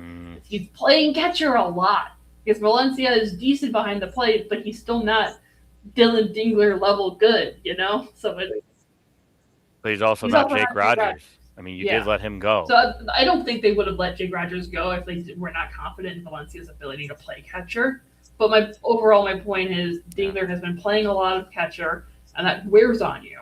So he's kind of going through a rough stretch, and I hope he hasn't cooled down or anything, and he gets that back up. But I think that has a huge impact on this series, offensively, because he's at the top of the lineup and he's putting up zeros without doing us a lot of good. But yeah. And then moving into Game 3, it is currently, we're going into the bottom of the 8th. It is White Sox 6, Detroit 5. Looks like Sean Burke actually had a bad game against the Tigers. He went 4.1 innings with 4 earned runs, but on the other end, Anderson gave up 3 earned runs over 5, which, we'd say is serviceable, but then Holton comes in the 6th and gives up 3 additional runs. Holton is I'm looking at it. It looks like Holton put the runners on, and then a guy named Tanner Rainey, who I've never heard of before in my life, gave up the runs, but they were attributed to Holton. So that's Rainey not did. Great. Rainey did pitch. I think it was the 3rd game of the Guardian series. Came in at the end and threw an inning and a third and looked good. Actually, it might have been Game 2 when it was low leverage for the Tigers since they were trailing. But he looked decent against. No, I think. Okay. Yeah, I don't know. I've behind the curtain. I've started a new job gotten into a new apartment. I have not been paying attention to some of these minor transactions. That's who the fuck Tanner Rainey is. So. And that's all right. The point I was trying to make is he looked good in that role, but this is kind of a big leverage situation for a guy that you just called up. And I don't know what Hinch's options were, but to put him in after Holton had kind of put some guys on is interesting for sure. His options are really not good. And I will say, like the rest of them are not. Like really, Holton is supposed to be the guy that you can call upon because he's been really good lately. He had a rough 2 months to start, but since then he's got like a 3 ERA, and he looks like Tyler Holton of 2024, 2023. But yeah, I mean, Wagersvack has been really good. He came in, it looks like, for the 8th. But Wagersvack is another one of those.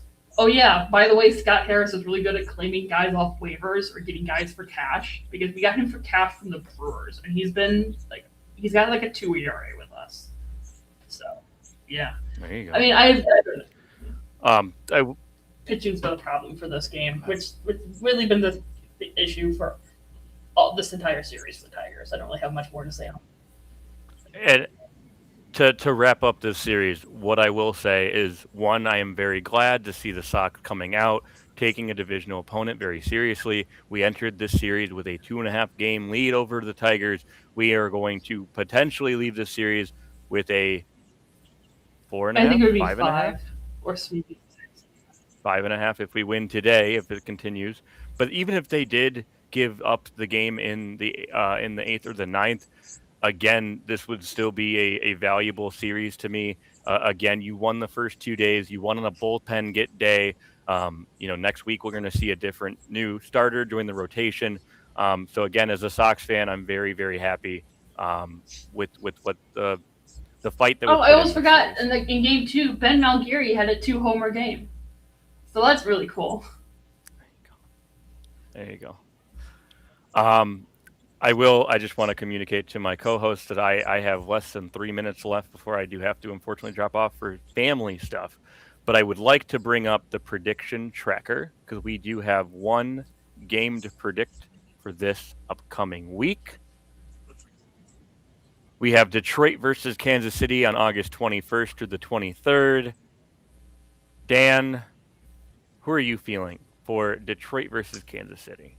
As I said a couple times over the course of this show, Detroit's playing the best ball in the division right now. Let's go with Detroit, please. Possibly to sweep.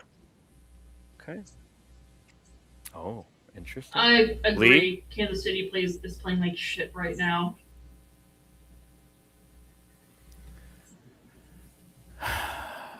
You know what would be a real pain in the Tigers' side? No. If they take 2 of 3 from Cleveland, get swept by the Sox, and then lose 2 of 3 to the Royals. Hey Dan, do you think Ty is I'm going getting a Royals. little high on his horse lately? Do we need to knock him down a peg or 5? I think when you have a potential 5-game division lead, you can be a little high on your horse, unfortunately. Unfortunately. And with that, I assume you guys are going to go through the schedules. Thank you, everyone, for listening. I will see you all soon. All right. Good time. All right. Can you pull up the schedules? Because I don't think my internet will let me. I am working on it right now. All right. It will take a moment, though. Let's see. Who are the Guardians that finish up the series with? Padres, right? Yeah, they're playing. The Guardians did the thing where they waited for a rain delay to happen, or they waited for rain to come, and my window is shut, so I can't tell if it's raining right now. I don't hear rain, but I think, an abundance of caution as usual. And so that game hasn't even started, although it was supposed to start 2.5 hours ago, is where we're at right now. Looks like Tigers are challenging a double play call in the bottom of the 8th. So that's fun. And they're probably going to lose this game. Awesome. Yeah, that game is far from over in the 8th. You don't like it. I don't want to be swept by the White Sox at home. That's awful. A little bit around the league right now. Royals and Angels game just started in the bottom of the first there. Twins and Phillies is the mid-7th, and Twins are up 5-4. For some other, in terms of the wild card race, Yankees are currently beating the Blue Jays 2-1 in the bottom of the ninth. But there's 2 on, nobody out for the Jays, so it could work out for them. Red Sox are losing to the Pirates 7-3, but it's a rain delay, it looks. And Rangers A's just started into the bottom of the first. So we'll see how those go. I've got the schedules up and going now, so we can transfer over to that. All right. After I share.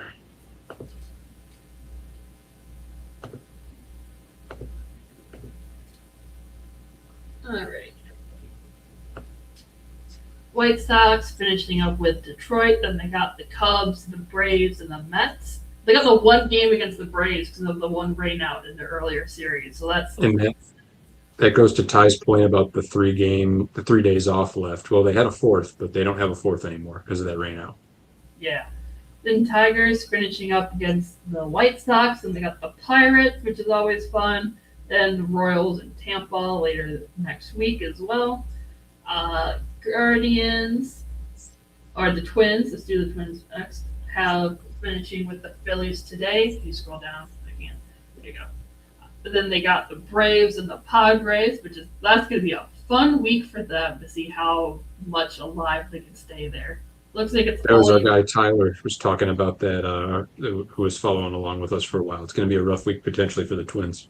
Yeah, then the Guardians get all the luck because nothing bad ever happens at Cleveland, and they got the Giants and the Rockies up next. Got to win 5 of those.